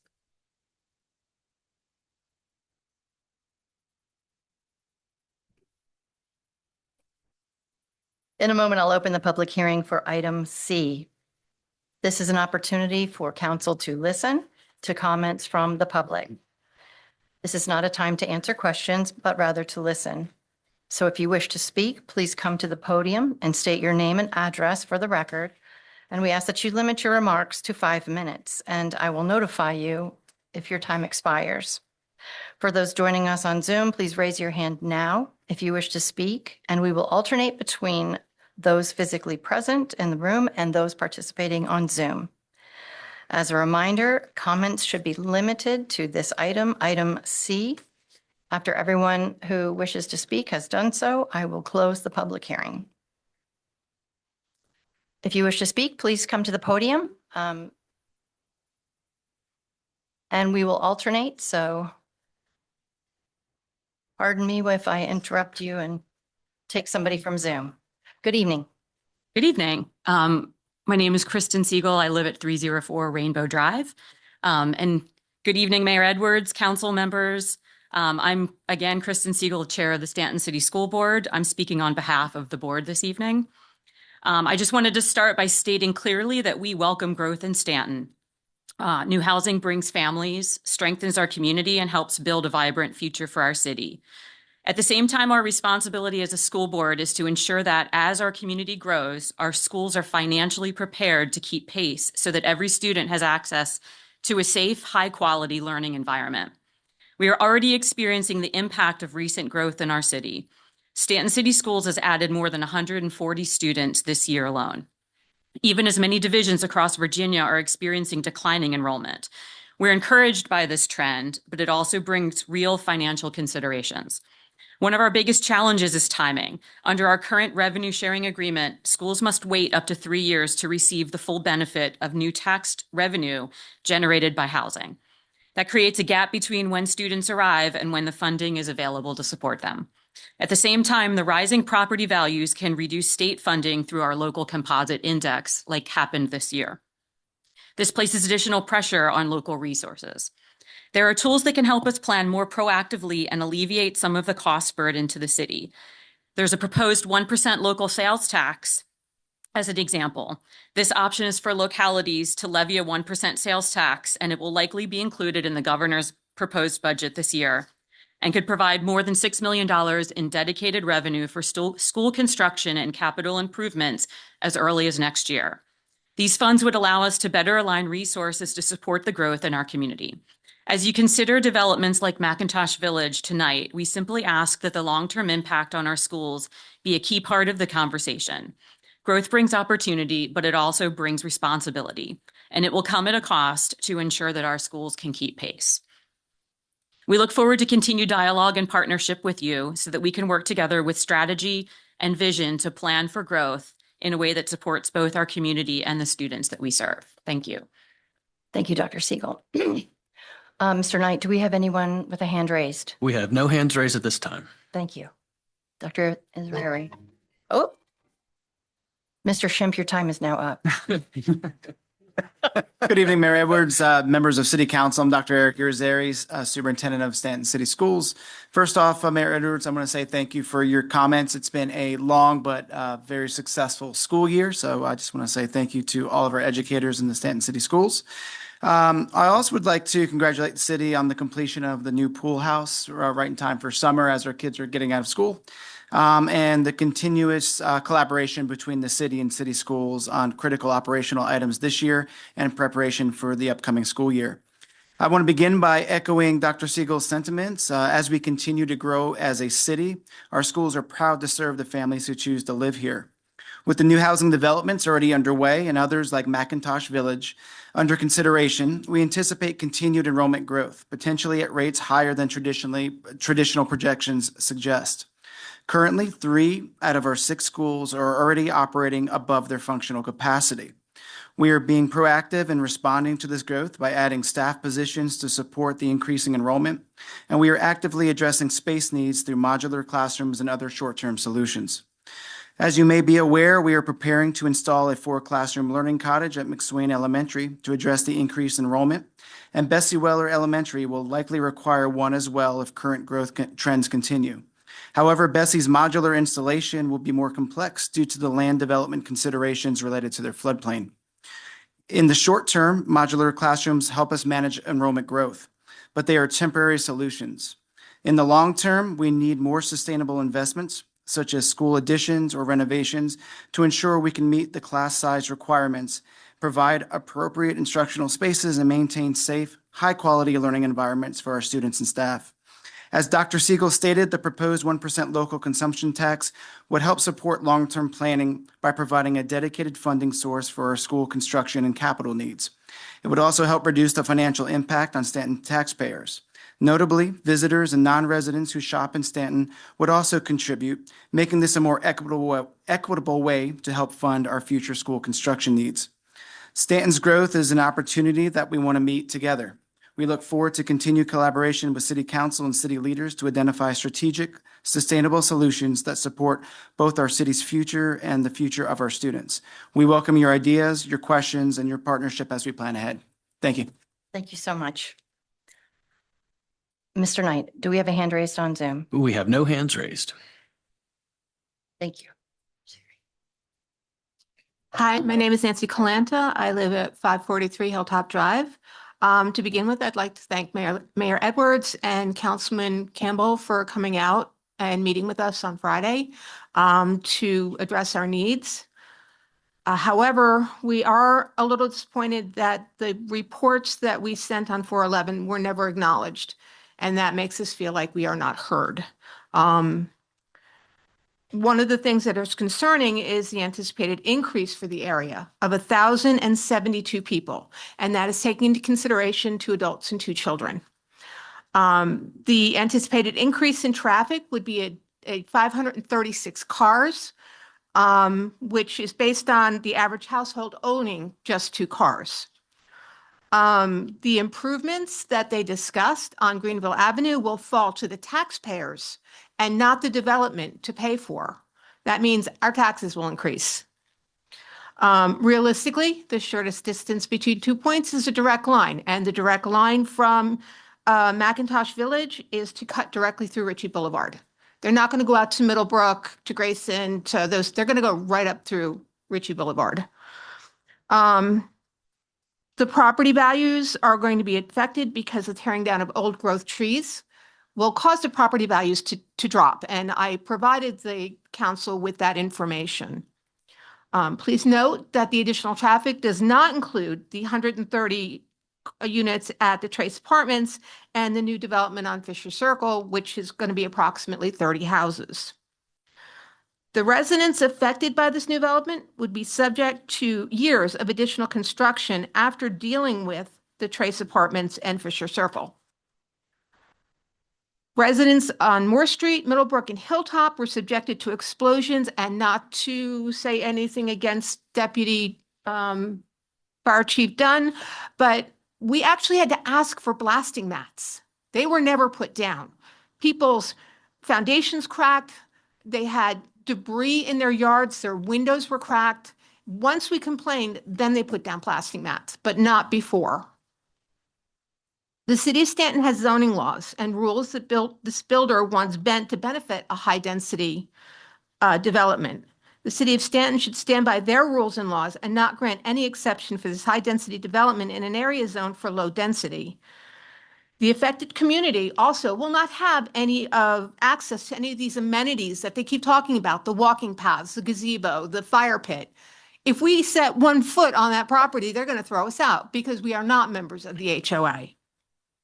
Mr. Hartless stated that he met with the buyer prior to the purchase, and we are to presume that zoning laws were discussed.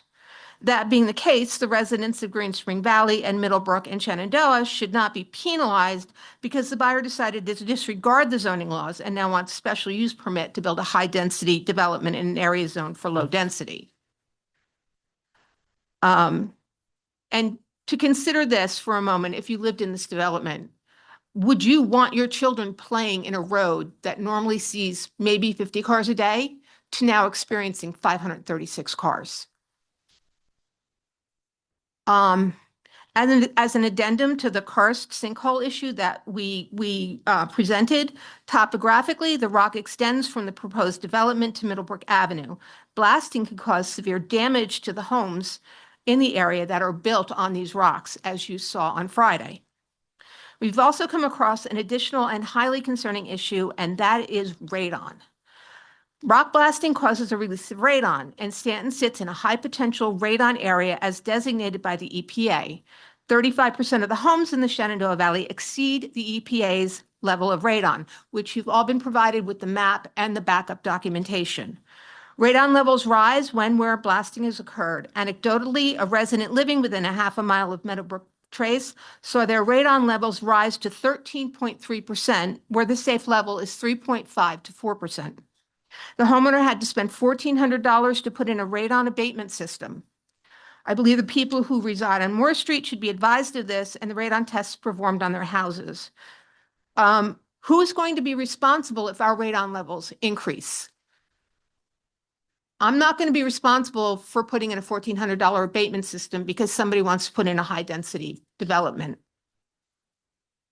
Also, to reflect on what the school council said, right now the student ratio is 12-1, with 377 students serviced by roughly 31 full-time teachers.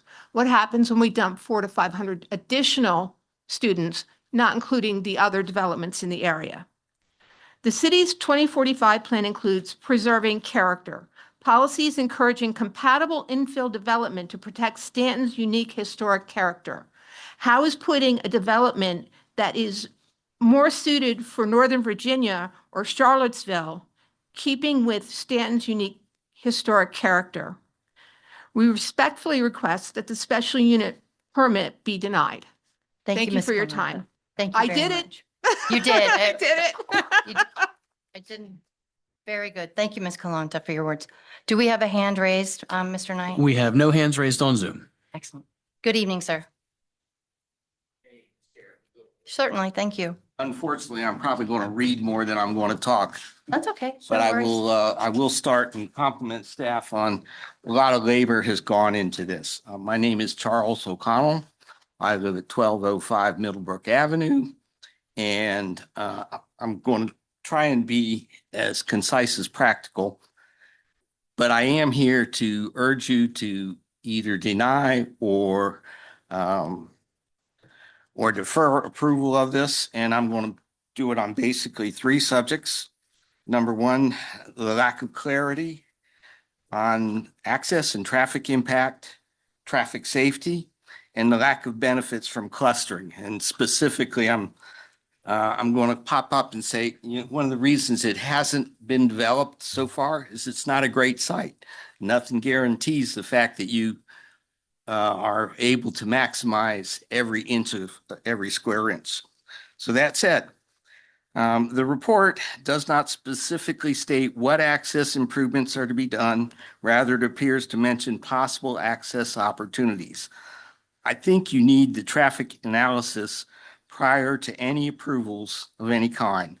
The study should be inclusive of all the property owned by this developer, which included that beige portion, which should have some kind of commitment at this time before any approval. So that said, as pointed out, not all the land that the applicant owns is being addressed. And in the future, there is opportunities to say, I gotcha. I did give you some nice little pictures. Again, the red is the same information that was provided by your staff that says this is the extra that they're not doing anything with, but they could come back to. You also acknowledge that there is the land further south that needs to have access. So any of these roads that are being built should be built to provide access, and it should be addressed, the overall plan that you're going to do for this area. And not just this site, but for all the land that's out there. So from a traffic safety perspective, traffic volume is the best indicator for crash predictions. For single-family residences, traffic engineers use 9 to 10 trips per day. This plan only shows a portion of that future development. Everything to that south, both owned by the applicant and other pieces of property, aren't going to be addressed with tonight's plan. So without clear resolution on how the site's going to be accessed, the future safety of your citizens are at risk. Okay, exclusive turn lanes are known to improve safety. If access is made to Middlebrook Avenue without safety considerations, we can predict southbound traffic leaving the city wanting to turn left. You're going to have rear ends unless you do something to facilitate all the movements, not just coming out of the street. And while Ritchie Boulevard was designed to accommodate additional traffic, the question is, how much more? The real problem comes with the intersection at Greenville Avenue. Will the intersection require a traffic signal in the near future as a result of higher traffic volumes or meeting the crash warrants? And here I would submit this does allow the developer to offer, well, if I'm going to impact you, I can give you something. And that's what real proffering system is all about. And I'm going to remind you, in November, we had a session on clustering, and it's great when you do it if you're doing it for a reason. But I'm not seeing on this plan anything where we're preserving existing trees, we're preserving watersheds. There's no real benefit that's being given other than, hey, I don't have to develop the whole site. You've got open space, but it's going to be cleared and it's just going to be grass back there. So I would submit you probably aren't really winning anything with a special use permit. So I see my clock says 10, and I want to thank you for your time and thank you for listening. Thank you, Mr. O'Connell. We appreciate your time. Mr. Knight, do we have a hand raised? We have no hands raised. Thank you. Good evening. Hi, I'm Andrea Lockhart of 675 Gloria Place. And when my husband and I bought our house 5 years ago, we felt very lucky to buy a home in Green Springs Valley because it was a very quiet neighborhood. And we bought our home particularly because it backed up to a wooded area. And we wanted to bring our family into a quiet neighborhood. And adding this neighborhood would defeat really the purpose of why we wanted to move into that neighborhood. Some of you might know if you watch the crime in our town, that the apartments on Moore Street are, they attract a little bit of crime. And that happens when you have a low income apartment building and they are newer. But adding more access to the Moore Street apartments would bring in more crime to our neighborhood. And some people may know if they live on Gloria Place, we had a lot of break-ins this summer that affected my family in particular. My husband was then subpoenaed to court to account for his car being broken into this summer. And that's not something I particularly want to welcome more of into our neighborhood. Additionally, I have a medically complex child. One of his conditions would be chronic tracheobronchitis. Allowing dust from construction and blasting would mean that my son can't play outside for upwards of 5 years. That's just insane to me, that my son's not going to be allowed to be outside in a neighborhood that I wanted to live in. Additionally, we purchased in this neighborhood because it was walkable, because it was safe, because our children could ride our bikes in the streets. Additionally, adding this neighborhood with the traffic would just take away from all of that for our family. It's not the point of why we wanted to live in this neighborhood, of why a lot of people want to live in this neighborhood, of why families move into the neighborhood already. And also, I have a unique perspective because not only do I live in Green Springs Valley, but I work for Staunton City Schools. And I just feel like as city council, it would be irresponsible to not permanently address the overcrowding of Staunton City Schools before adding on to more neighborhoods in our town.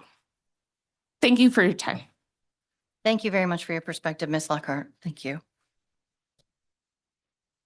Do we have a hand raised on Zoom? Mr. Knight? We have no hands raised. Thank you. Good evening, sir. My name is Chris Swadlin. I live at 1028 Middlebrook Avenue. And looking at the conditions that you folks have put forth for this project, I think it's a good start. The primary issues I have to do with the natural beauty that's in the area that's going to be more than likely destroyed. I'd like to see a concern effort put into helping preserve some of the nicer trees and natural features that reside there if this project goes forward. The open space strip that is proposed of 45 feet wide next to Gloria Place and Jeffrey Street is a good start. But 45 feet, that's less than the length of a standard trailer on a tractor trailer. That's hardly anything in my mind. And what would be done with that space? Would it be clear cut and just grass grown there? Or would the trees and natural environment be preserved? I think twice that amount would be a better move for those folks that are up there. When it comes to this traffic study, I'm curious who's going to pay for that. I would hope it's not our tax dollars. And when this project's master plan is revised and given to the city council for their review, will there also be a public discussion of this revised plan? It's unclear here because what we might want to approve today might be quite different when all these revisions are made. And then finally, I want to thank the other people that have spoken and given their concerns. I want to echo a lot of those. And when it comes to the Grayson Street possibility, I live right on the corner of Grayson Street and Middlebrook Avenue.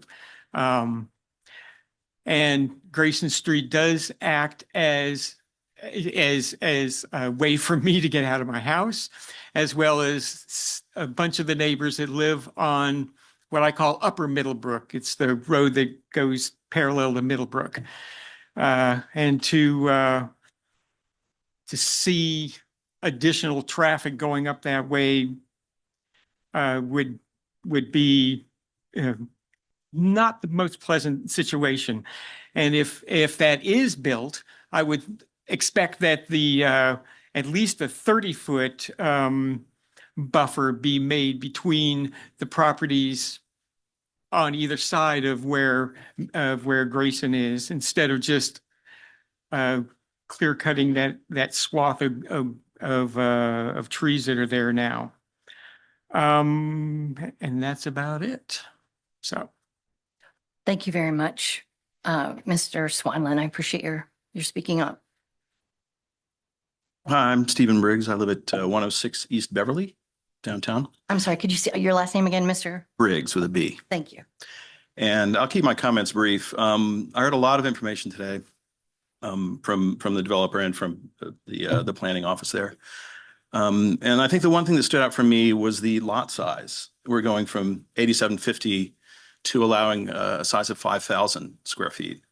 And I'm not anti-growth. I don't think in Staunton we are anti-growth. We just want to have the right kind of growth. And I think those two numbers are about 43% apart. They're asking for a reduction in 43% in the size of a lot that you can build on. And I don't know if that's where we want to be with this, right? We do this now, we've effectively made the lot size in Staunton 5,000 square feet. Once we've done it once, it's going to happen again. And that sort of density is not what Staunton growth is all about. We want growth. We just don't necessarily want it to be like this. So it's our job to husband this. It's our job to get this through, to support growth in Staunton while not allowing it to be rampant. And it's our job as citizens, and it's your job as the city council to also protect the style of growth that we'll have in Staunton. And that's what I would say. Thank you, Mr. Briggs. Appreciate your time speaking up. Mr. Knight, do we have a hand raised on Zoom? We have no hands raised. Good evening. Good evening, Council. My name is Michael Smith. I live on 910 Ritchie Boulevard. I'm Staunton born and Staunton bred. I left this area for college in the Army. I have a unique perspective on this because I grew up on Moore Street and I could ride my bike to Gypsy Hill Park as a kid. It does not sound like those kids who live there now will have that option if these roads are built. And much like Miss Lockhart back here, I was a victim to a break-in this summer as well. My gun was stolen from my car. Just adding that many more people feel like ups that chance. And like I said, I left for college in the Army and I came home because I missed this place. I don't want it to change. I want it to grow, but I don't want it to change too much. I love my town. I have always loved my town. Thank you. Thank you very much, Mr. Smith. Appreciate your time. My name is Mike Ansbach. I live at 663 Gloria Place. Could I get the map back up there? Okay. I'm not sure how this works. Josh, how do I get the cursor up there? Anyway, my house is the fifth house down from Ritchie Boulevard on Gloria Place. Okay, that green swath you got going back there, right behind my house, there's a Dominion Power distribution line. So is this buffer going to come from my fence line or from the edge of the Dominion right-of-way? Okay, that's my first question there. Okay, over here where they've started building at the end of Fisher Circle, there's a Dominion Power transmission line that runs through there that would basically run right across the houses where that cul-de-sac is.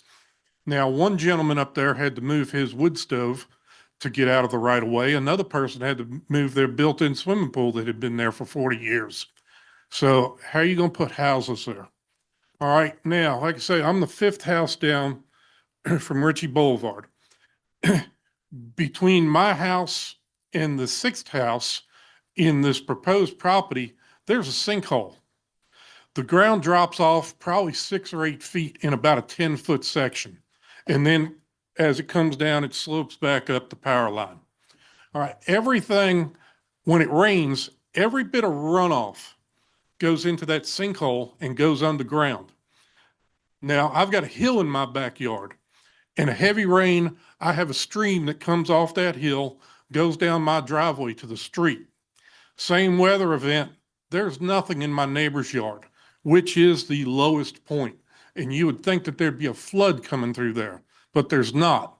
So, like I say, everything is going underground right there, and who knows where it goes from there, some kind of underground river or a spring.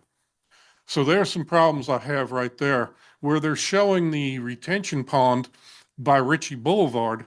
Well, that area right there is about 10 feet higher than what Ritchie Boulevard is. The mayor and Mr. Campbell have, come out to Miss Firkin's house and seen all the rock. The whole area is loaded with rock.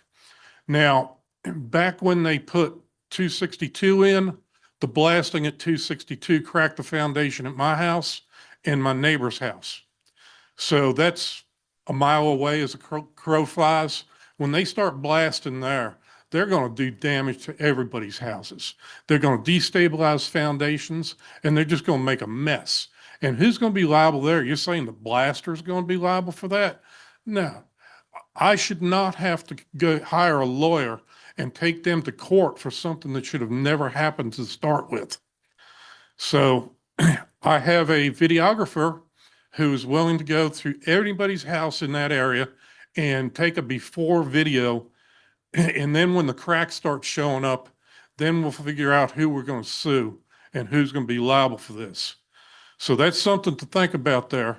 And there will be a lot of blasting. Y'all have seen how much rock there is just at the onset of this project. Now, as far as the access, Moore Street is now open.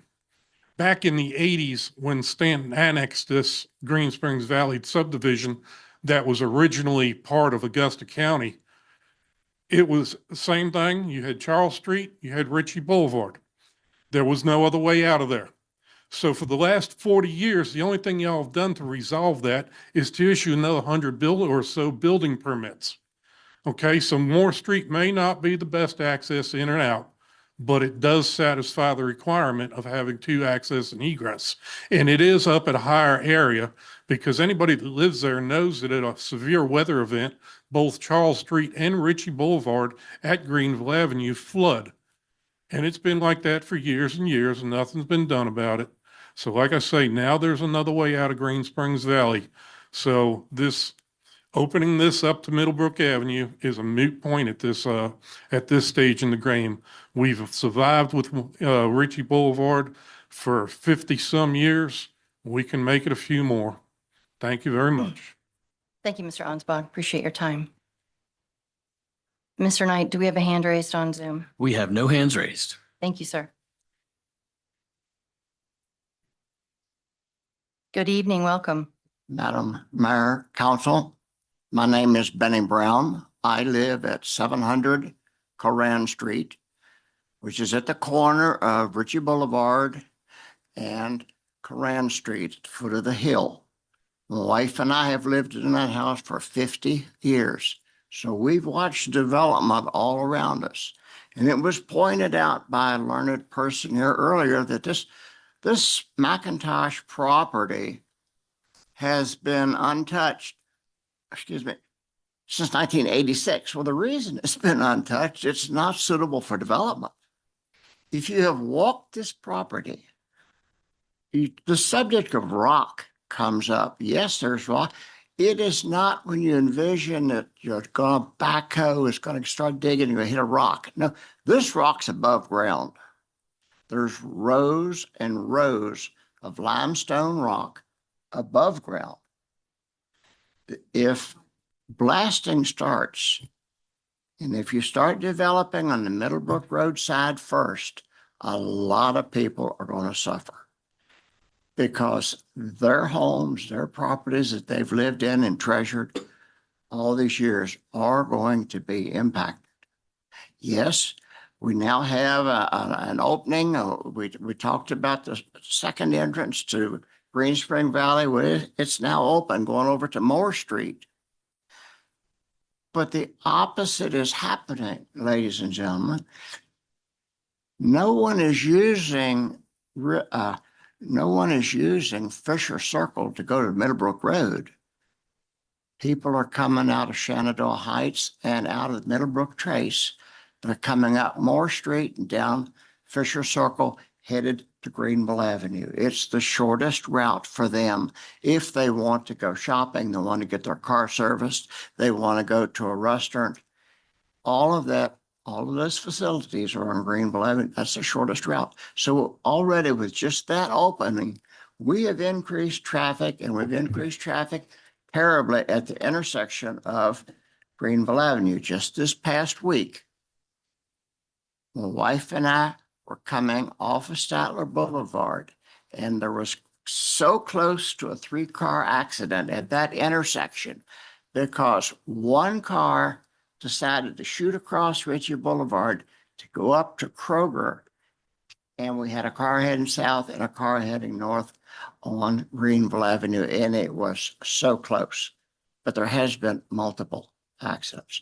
I've been blessed with not having any break-ins, but we have had to call the police, and our neighbors have had to call the police on our street because there have been people of a suspicious nature, maybe I should say, walking the streets and looking and stopping and this sort of thing. You add in 267 homes, all of the people that's going to open up, the cars, the school system, Bessie Weller. It's just, there is so much wrong with this proposed development. We could go on and on and on most of the night, but I think you've heard the majority of it, and I want to thank you, and I do appreciate your patience. Thank you very much, Mr. Brown, for your perspective. Mr. Knight, do we have a hand raised? Madam Mayor, we have no hands raised. Do we have anyone who would like to speak? And we have no one with their hand raised. That is correct. Public hearing is now closed. And the matter rests with council. Do we have questions for staff? Any further questions for staff or for the applicant?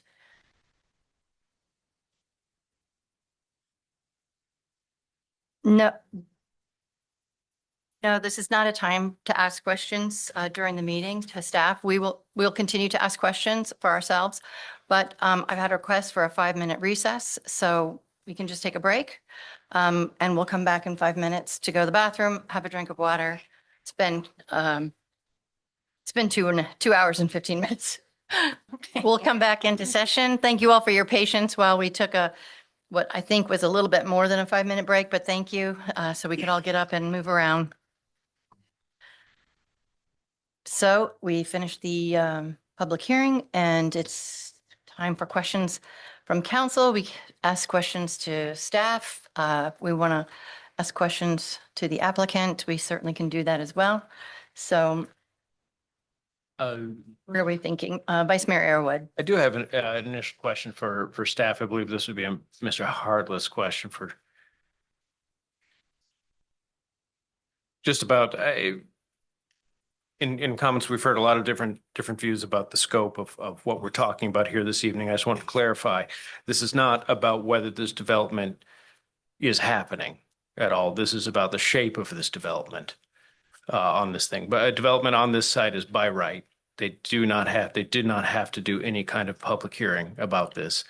But what they are asking with this PRD designation, special use, not special use, but the permit for it would be to have the same number of houses, but in a more finite area on the site, but leaving the rest open, green space, whatever they're calling it on that. Yeah, that's true. There's nothing, there's no way to stop development here.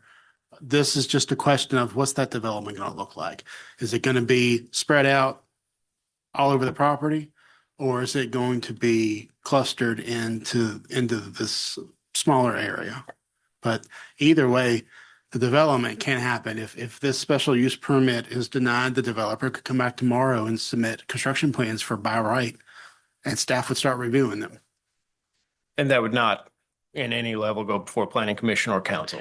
No, nothing about a by right development requires any public process at all. It would all be administrative approvals. And that would just require the houses, the total number of houses, the by right, you said 4.9 per acre total, spread out more evenly across this roughly 100 acre site in that case. And that would, but that would, to make it worth their while to develop that area, that would force them out of the easier area to develop. Yeah, it would force them to spread out, to use up the whole site, or as much of the site as possible. And would require more grading, has a higher potential to require blasting, more blasting. But there's no way to stop that. That's completely a by right process. The developer submits a plan, meets all the state and local requirements, we have to issue permits. Are you finished? Yes. Councilor Holzer, you have a question? Yes, just to follow up on that, I heard you say at one of the public hearings on this matter that by right development, I've heard some concerns expressed about trees and natural habitat. And I share those concerns. I definitely think that's important, and it's an essential part of the character of the city. You're saying by right development on this property, the developer could clear cut the property, could remove every single tree. Is that right? That's right. A by right development, they could remove every tree. There would be no buffer required at all. The new lots would be right up against the existing lots in Green Spring Valley. There's no open space requirement, no amenities required. That could cover the entire area with private lots and streets. But this will preserve some of the habitat, some of the open space, some of the trees and vegetation. It especially in this 27 acres that they're not going to touch, but even in the common areas, if they don't have a reason to cut a tree down, then they shouldn't. And they could preserve trees in those common areas unless it somehow hindered the development of the adjacent lots. So I heard a question about the 45-foot buffer that's specified in one of the conditions and what would go in the buffer. It does just say open space. This So green part right here, 45-foot buffer, the green space? correct, yes. So can you offer any enlightenment on that about, is there a requirement that they plant trees there? So it doesn't say landscaped buffer, and that's generally what we would, what language we would use if it was going to be trees planted. It doesn't say preserved vegetation. It just is a buffer, a 45-foot buffer. So it would be at the discretion of the developer whether they preserve the trees there or not. The buffer would include the utility easement. That is area that would belong to the homeowners association. The utilities are there through easement. The utility company doesn't own the land. They just have the right to put their lines on it. So that would be part of the 45-foot buffer. There was also a question about who pays for the traffic study. That would be the obligation of the developer, would it not? Yes, the traffic study would be at the cost of the developer. Thank you. On this topic of traffic study, would staff, even though it's it would be an offsite improvement and we can't enforce it per state code, would staff ask for the traffic study to look at Ritchie and Greenville Avenue for information purposes only? Well, we would like to do that. I'd need to talk to Mr. Blair first to make sure that's possible for us to do that, but it would be good for us to have that information. If we could get the developer to include it in their traffic study, then we will. I'm sorry, could you repeat the question, Counselor Campbell? So as Mr. Hartless said, state code doesn't Mhm. permit us to require offsite improvements. But we could ask for the intersection to be studied just to get some information on what the city may be expected to have to do in the future to mitigate. And get some baseline data about. Snapshot of before. Thank you. Well, we have 2018 data, but again, it's pre-pandemic, so it needs to be updated. Back on, if I could double up on Councilor Overholzer's questions regarding the environmental aspects. What would the landscaping requirements be for the new lots? So the privately owned lots, the landscape requirements are basically one tree per every 50 feet, which usually comes down to be one tree per lot, one street tree. So that tree is planted just behind the right-of-way line on private property in the front yard of each house. But all of that would be required per our city regulations. Yes, that is a requirement of our landscape ordinance and our zoning code. So all development is required to do that. And then just during we had talked about, and I wanted to feel your all's thoughts about this, of potentially another condition. And I talked briefly to Mr. Shemp during our break. If we could work out something that would be, I mean, it wouldn't be a requirement because there's nothing in code of requirement, but a commitment from a best practice standpoint that if this development were constructed in phases, if it could be done in a way to limit clearing to that phase, or as necessary infrastructure needs to be added. I'll just read the condition as proposed here. If the development is constructed in phases or sections, construction activities and the clearing of land and cutting of trees within the development must be limited to the phase or section upon which residential structures are being constructed. However, clearing of land and cutting of trees may occur in other sections or phases of the development if consistent with the approved construction plan for the subdivision. So that gives them the flexibility to do additional clearing outside of the phases it's being worked on to provide utilities or other infrastructure needs for the overall development. Go ahead. Yes, Yeah. I have Are you one finished, question. Counselor Campbell? Okay. Mhm.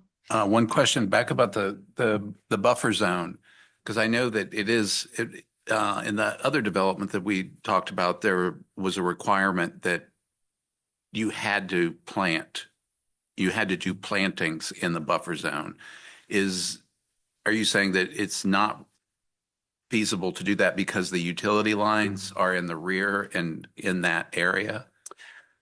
Well, I'm not sure what the requirements are of those utilities, whether Dominion allows for landscape under those lines. We could require buffering if you wanted to include that in a condition, but the applicant hasn't offered that. Planning Commission didn't require that. There are some developments. One that comes to mind is Middlebrook Park. That's not a residential development. It's more of a commercial development, but it has specific landscape requirements, specific and special for that development. I can't, off the top of my head, I can't think of any residential developments where we've done. It was the one on the other side of Betsyville where the additional townhomes were put in. There was a requirement that there was a buffer zone between the base of Betsyville and the new housing. That was Red Oaks. They're behind the American Legion. Yes. Or VFW. Yes.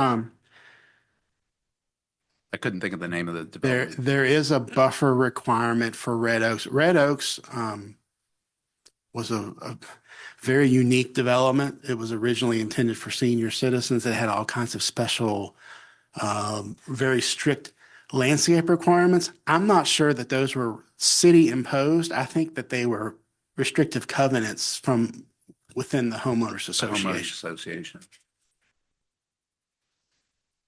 I would also add to Mr. Hartless's point. Typically, utility easements, including the city's own, I mean, any time that the easement holder needs to access the easement for maintenance or replacement structures, they are permitted to disturb the land to the extent necessary.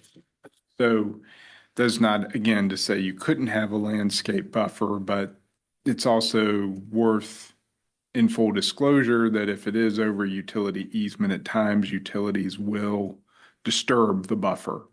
So if necessary.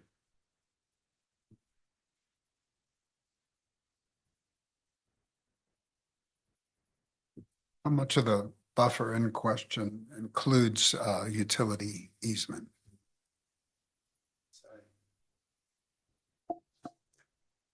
I don't know what that utility easement width is. Mr. Schimpf might remember. I know that I have some familiarity with the other utility easement, the one that ran through Green Spring Valley where these folks had to remove their pools and some of their sheds. That was a high transmission line, and I believe it had a 50-foot width easement, but I don't know about this particular one. It runs up the other property line. I'm not familiar with it. I was out there with visiting Mr. Ansbach on his property, and I would guess it's 40 to 50 feet wide, straddling the property line. So 20 to 25 feet, I would guess, on the subject property. Clear cut underneath it. Did you notice? The utility company will come and brush hog it every few years to maintain it.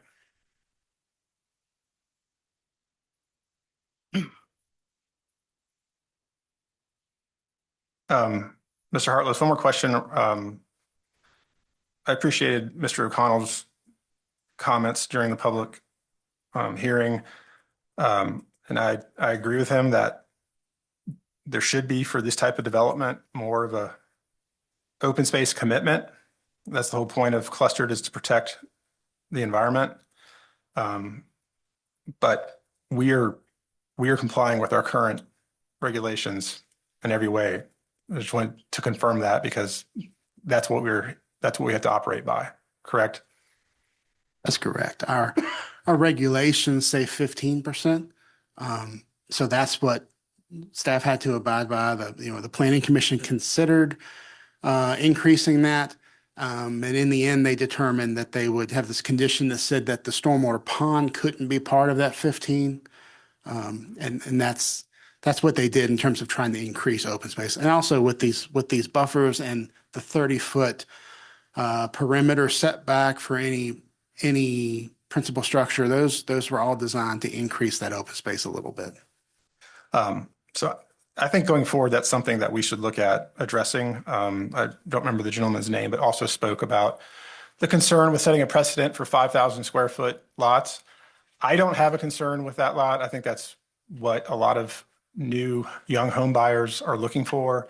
In fact, we have thousands of 5,000 square foot lots in the city of Staunton. That's what lot size traditionally were. That's where design's going. So I don't have a concern there, but I think that to do these clusters, I think there should be more of a benefit to the environment and the surrounding area to do these smaller lot sizes. I would encourage the city staff to look at maybe updating our ordinance to provide more of an environmental benefit from this design practice going forward. I guess it should be pointed out that this doesn't establish a precedent for every development going forward. This is every development that would go below the standard lot size for this would require. Yeah, and that's the beautiful thing about the special use permit process. Every project is different. Every project can have conditions specific to it, and it doesn't set a precedent for any future projects. And I'm glad you mentioned about the thousands of 5,000 square foot lots, because 50 by 100 was the standard for a long time when it came to development. It's the standard city lot. We have them all over Staunton. We even created a new zoning ordinance just a few years ago to encourage more of that traditional development in the city. And if I may, about the precedent, the current state of case law about your concern about the 5,000 square foot lot. What it really says is it's technically an equal protection claim if you wanted to bring it as a developer, but all a governing body needs to do if they want to say, well, we aren't going to adhere to what we did to the previous special use permit, is point out a difference in the site conditions. Again, as Mr. Hartless said, it's typically a case-by-case basis. Now, if you had the exact same parcel with the exact same topography and conditions, then maybe you would set a precedent. But that is almost never the case when you're dealing with land development.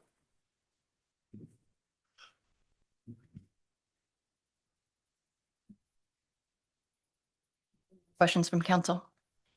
Or Mr. Hartless? Yes, Ms. Counselor Overhalter. For the developer maybe, or Okay, if we're finished, Mr. Hartless will call back up Mr. Schimpf for questions. I think so. Thank you, sir. This could be a real easy one. Forgive me if I've overlooked this in the documents, but what do you anticipate is the total build out in terms of the length of time for this development for the all 267 units? That is not in the documents anywhere. And because it's hard to predict. I mean, I think that when you're the builders of scale would like to get through this in 4 years, something along those tag. Could be 2.5, 3 if things go really well. Could be 5 or 6 if less so. It's also possible, as discussed with the condition earlier, let's say for some reason the market slows down a bit, somebody says, okay, I'm only going to do 100 over a few years and I'm going to leave the trees in the back and I'll come back to it later. But I think if I were to give you my best estimate, it's probably a 4-year kind of takedown for something this size.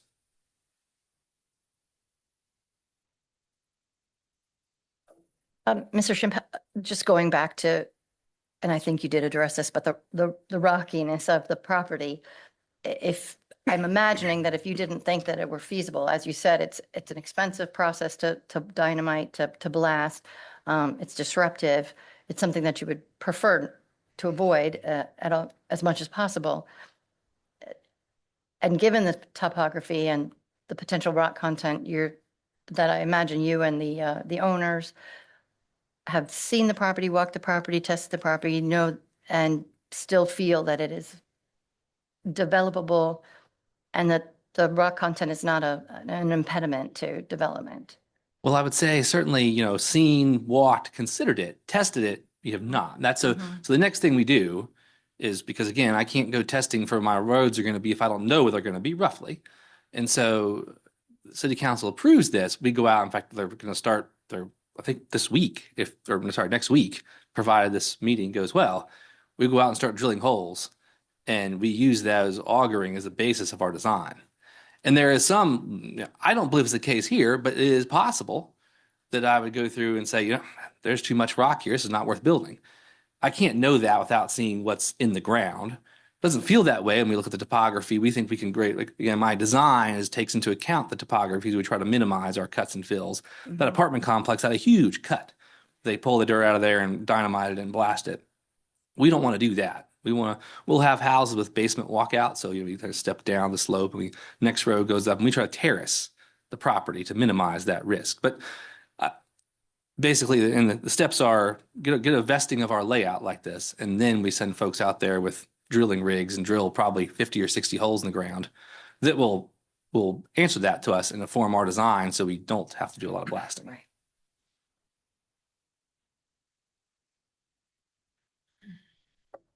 Guess another question for you.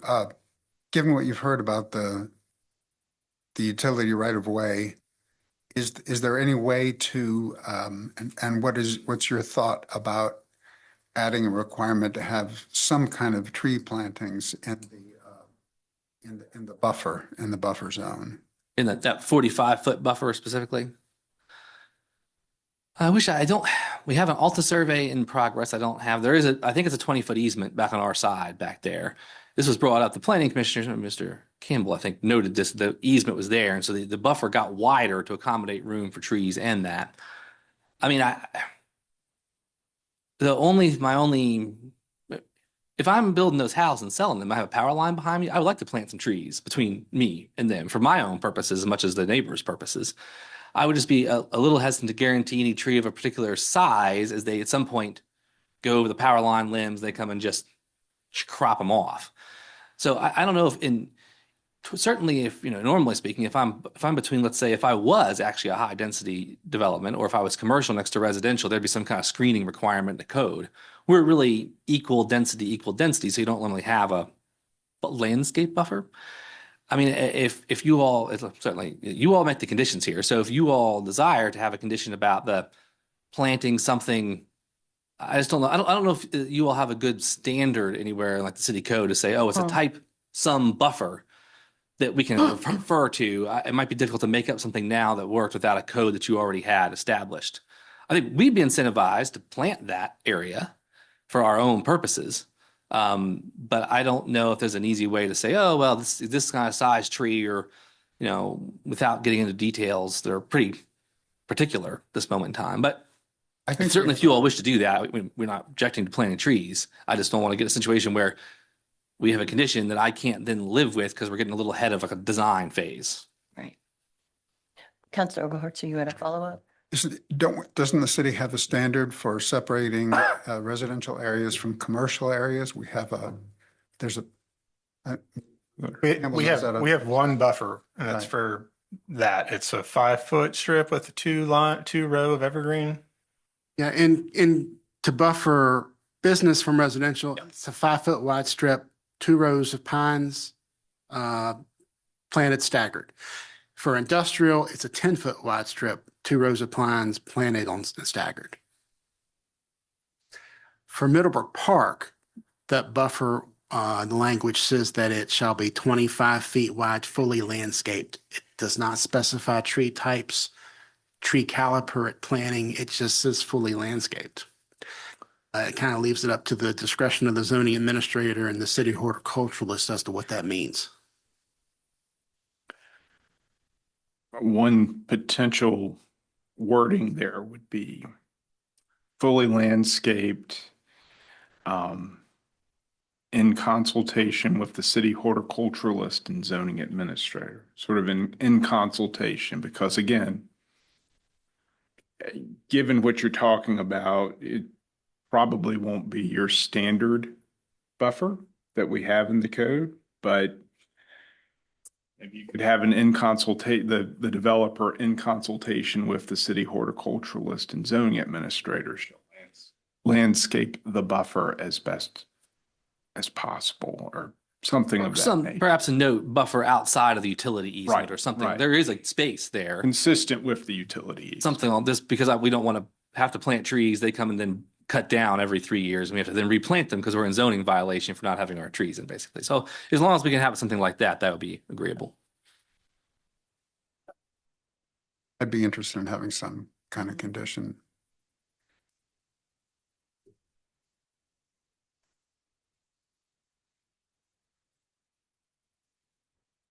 Any other questions for Mr. Schimpf? Or Mr. Harless? Or Ms. Hughes? Switch back to Mr. Harless.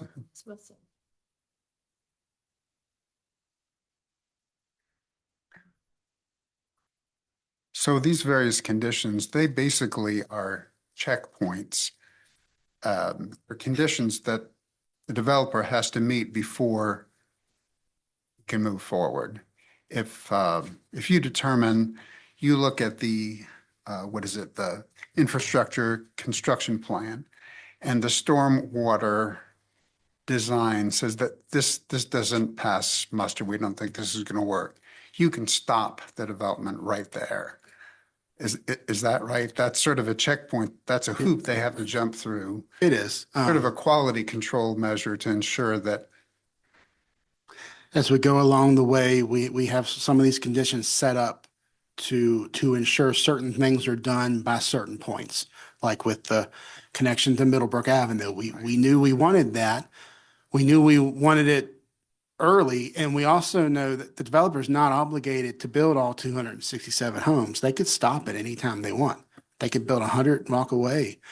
We wanted to make sure we got some of these things at the beginning. That's why we have some of these conditions worded where before we issue a CO, you have to do this. So that's what that's about. It's about making sure that the developer is meeting all of our standards. And if they don't meet our standards, then we'll deny the construction plan and they'll either revise it or they'll walk away.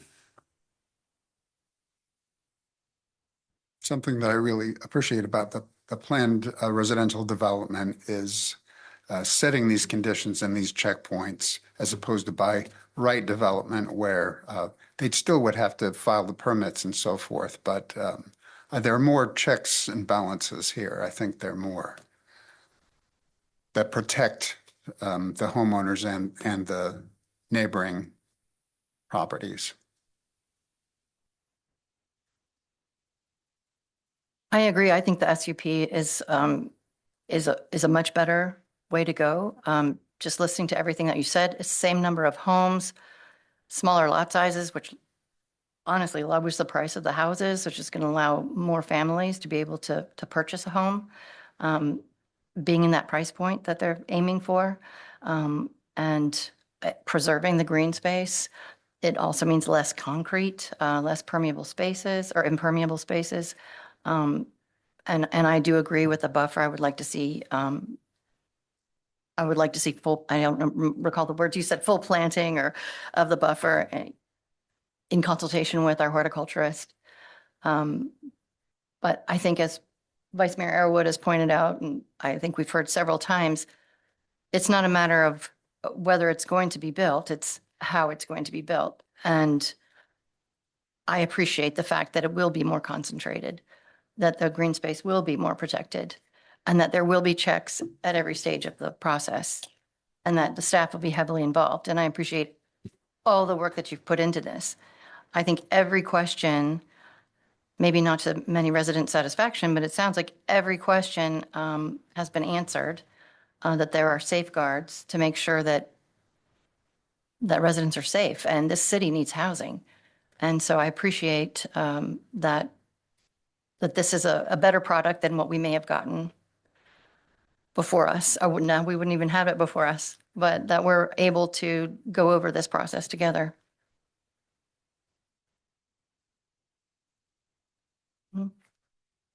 Do we have any other questions for staff?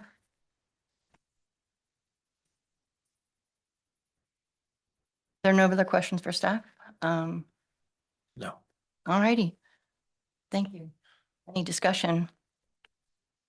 Do we need to clarify this amendment to condition number 2? I don't know if it was real Yeah, clear. I can read it for. if you want to make that in the motion of an amendment, the form of an amendment. Yeah, well, I was going to read it so Yeah, everyone knows yeah. what would be considered here. So it would basically be to drop condition number 15, which would require this to come back should the entrance option, what was it, 1? Grayson, if Grayson can be utilized, this is basically would drop 15 that would require an amendment to the SUP and leave it to the city engineer to make sure it's consistent with our regulations if it can be used. If it needs a variance based on the ultimate grade of the road, it would still have to come back before us for approval, but it would not require a special use permit or a public hearing. So the new proposed condition number 2 is construction of the connection to Middlebrook Avenue must be completed as part of the first phase of the development and must be completed prior to issuance of any certificates of occupancy. Connection to Middlebrook Avenue shall mean any of the 3 entrances identified on page C6 of the master plan entitled Planned Residential Development Master Plan, McIntosh Village, dated October 8th, 2025, and last revised on April 24th, 2026. For clarification, entrance options 1 and 2 are identified on the master plan. The 3rd entrance option shall be developing Grayson Street. The city engineer shall determine when construction of the connection of Middlebrook Avenue is complete for purposes of this condition before any of the 3 entrances may be opened for use by property owners within the development. They must be approved by the city engineer consistent with all applicable federal, state, and local laws and regulations. If a variance to the street standards within Chapter 17 of the Stanton City Code is necessary for one of the three entrances, the developer shall comply with the applicable ordinance provision for a variance.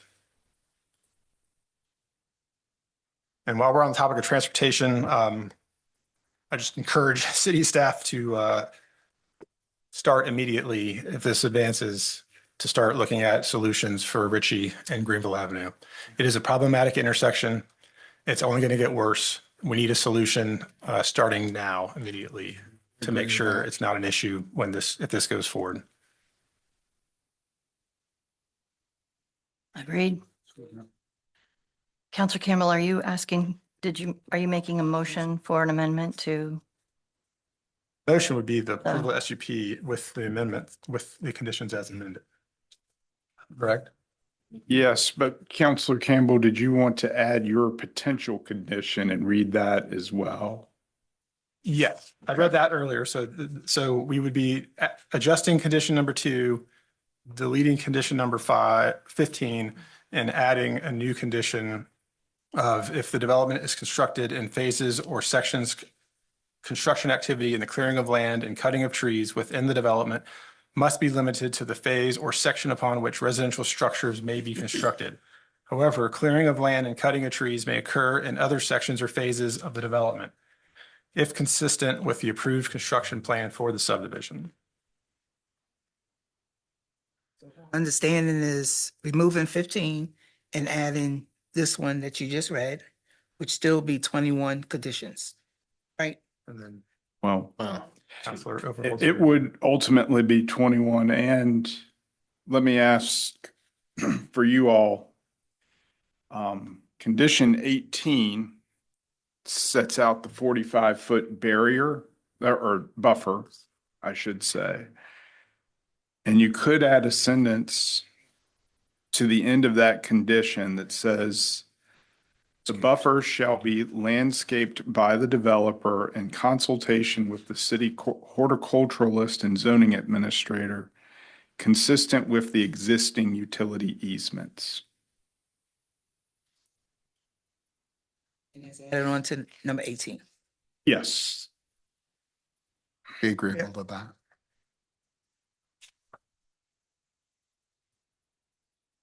Did you have that written down? I do. Okay.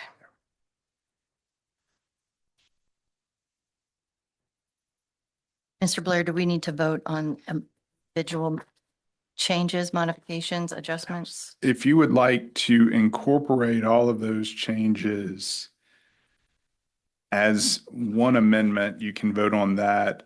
And then after that vote, you can then vote on the entire development with the motion in your package as amended.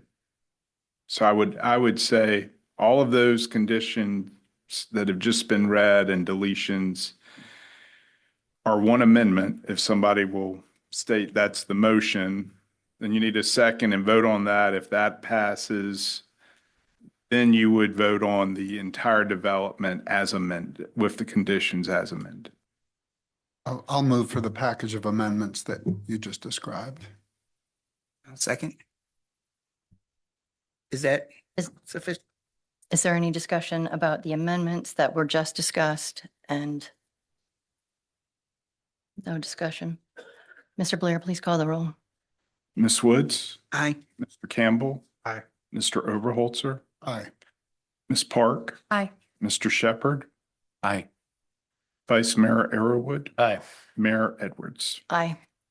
Motion passes. Now, if you want to adopt the special use permit, the motion is there and just add the words as amended.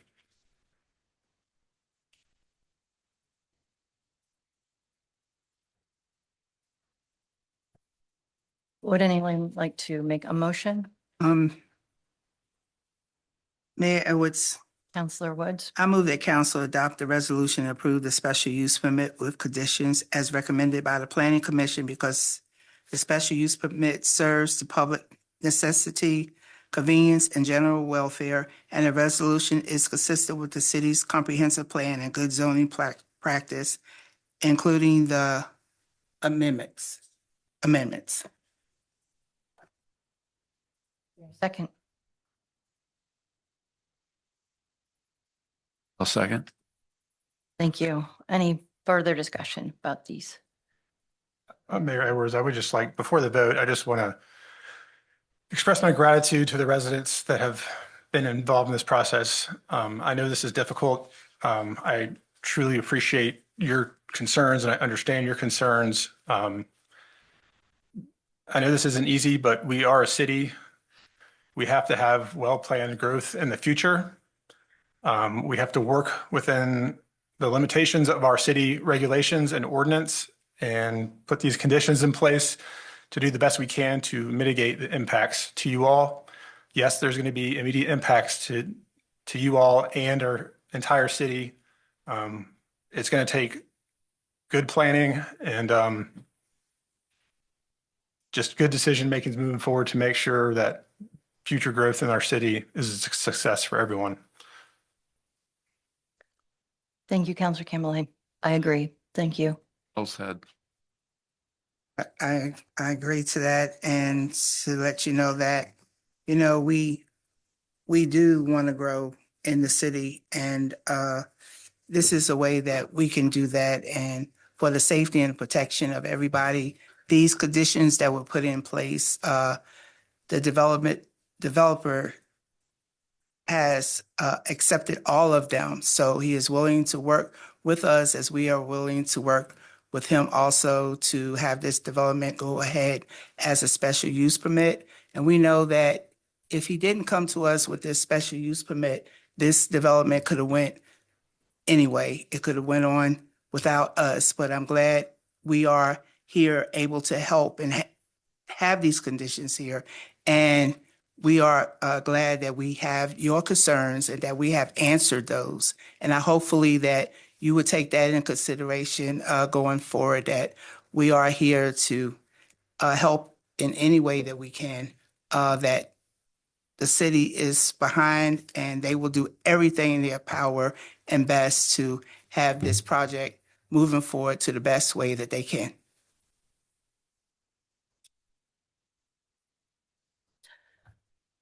We had a motion and a second. Further discussion? I also appreciate all of the comments that were made. I read all the emails from residents with a list of concerns. It was thoughtful. You did a lot of research.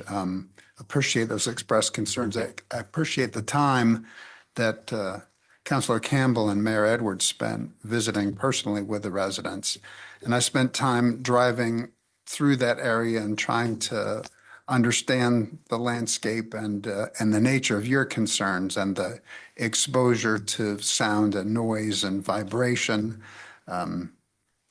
We do have standards that have to be upheld. Hold us accountable, hold staff, hold us accountable during this process. We want to make sure that it goes smoothly, that it doesn't cause any harm, and that it is a benefit to the city. And I believe it will be with the conditions that have been specified. Also, just noting about the impact, I appreciate the comments from the schools about being prepared for the impact of additional kids in our school system. The national average suggests that for single detached houses, you can expect one additional child per 3 residences. So with that standard, we're talking about 100 or less children arising from all 267 units. In Virginia, and with Staunton being our demographic being somewhat older, probably you can expect fewer children than that. But one resident suggested we might see two kids per household. It's more like a third of a kid per house. So. Any further discussion? Mr. Blair, would you please call the roll? Ms. Woods, Aye. Mr. Shepherd, Aye. Mr. Campbell, Aye. Mr. Overholzer, Aye. Ms. Park, Aye. Vice Mayor Arrowood, Aye. Mayor Edwards. Aye. Motion carries. Thank you, Mr. Blair, and thank you everyone for attending and sharing your concerns and your information. All righty, this takes us to, I believe, matters from the city manager. Yes, Mayor Edwards. So a few announcements. Memorial Day is coming up, and the city offices and recycling center and the Stanton Public Library will be closed on Monday, May 25th. The library will also be closed on Sunday, May 24th, and I'll just note that the seasonal Sunday hours are wrapping up and on May 17th and will resume in September. Trash collection normally scheduled for Memorial Day will move to Wednesday, May 27th, and downtown customers will receive collection on Tuesday and Wednesday. Shop and dine out will also be extended into Monday, through the holiday weekend, and the street will reopen on Tuesday, the 26th. Also, on next weekend, there will be a grand opening and ribbon cutting for the brand new Gypsy Hill Park Pool House at 11:30 a.m., which is the same day the pool opens.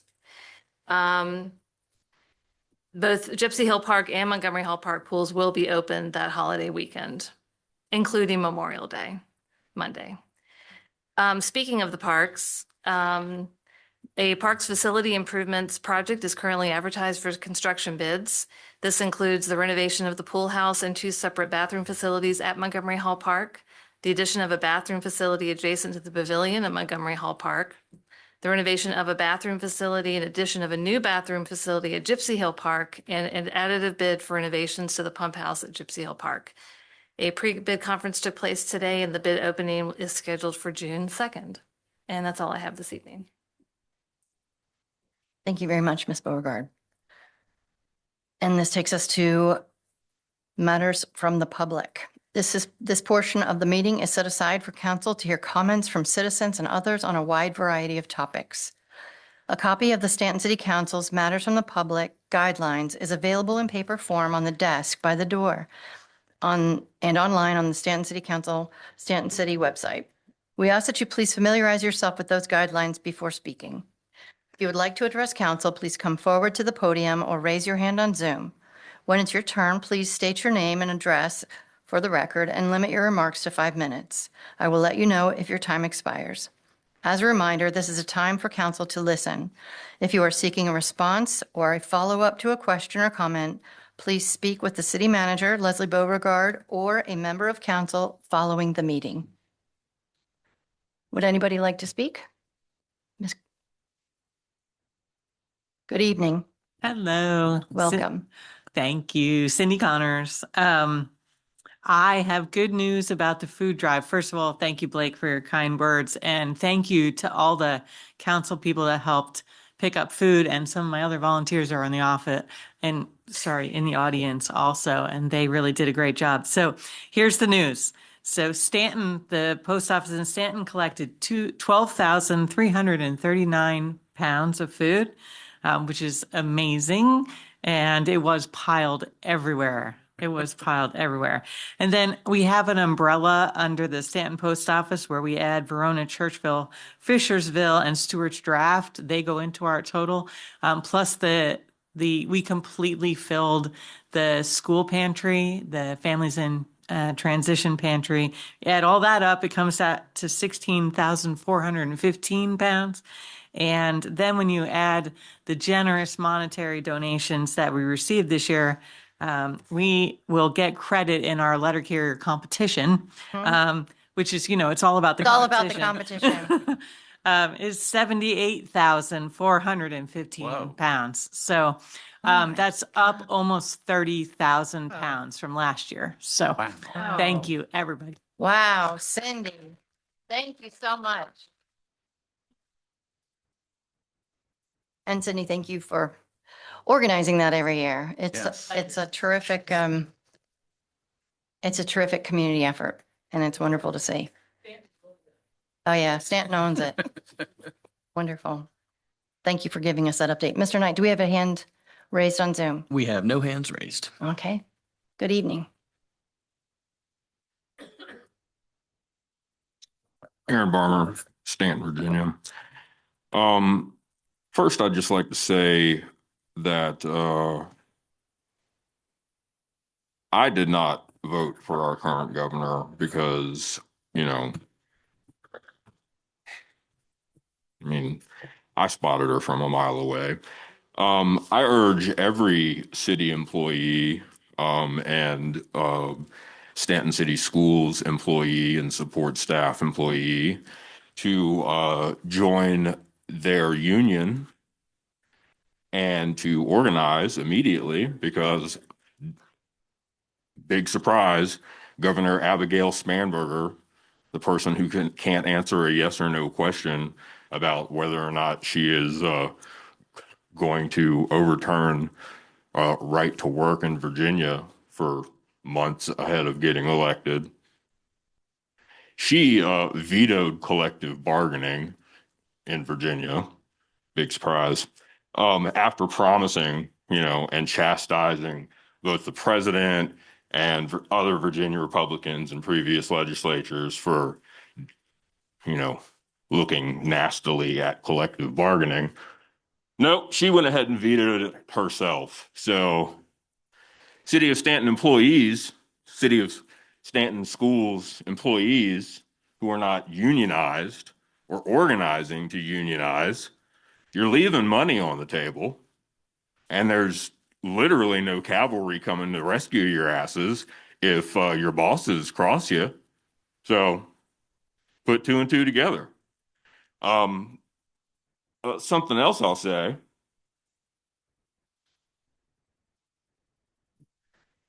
is that, what do we got here? Oh, yeah. Perspective and humility are usually really important, especially in a room like this. All of our thoughts and feelings are very important, and we all want everyone to take our individual thoughts and feelings as seriously as we do ourselves. That said, Uniontown has been waiting for 75 years, I think, to have sewer lines. And I'm sure they've heard plenty of racket out their way. Used to be as many as 60 families out there. A little something called urban renewal made things a little uninhabitable out there. Previous councils, restrictive covenants, something we heard mentioned here this evening. So it's not just the neat thing about special use permits. There's a lot of historical context that's involved. So, I see the same folks are not here to take this lesson. People got things they got to do. They got to get up early in the morning. But history does repeat itself, especially when city councils and land gets involved. Just something to mention. Oh, also, I think we're getting pretty close to crossing 1,000 days of genocide in Palestine. And if you think that the kinds of decisions you're making in a room like this somehow won't have a butterfly effect, heck, a direct line to putting the bullet in the Palestinian child or mother's forehead right out of an IDF soldier's gun, well, you're lying to yourself, because it will. And if you think that a decision that you're making in this room tonight won't have an effect on encouraging the sitting executive to continue his illegal war in Iran and encourage our totally war criminal partners in occupied Palestine to continue attacking at least 5 countries at once on our dime, well, you're wrong about that too. If you think the cost of living in the United States is somehow going to get cheaper because of things like restrictive covenants being a thing of the past, you're also wrong about that. American Quality Control features and comment limited. Mr. Knight, do we have a hand raised on Zoom? We have no hands raised. Would anyone else like to speak? This meeting of the Stanton City Council is adjourned.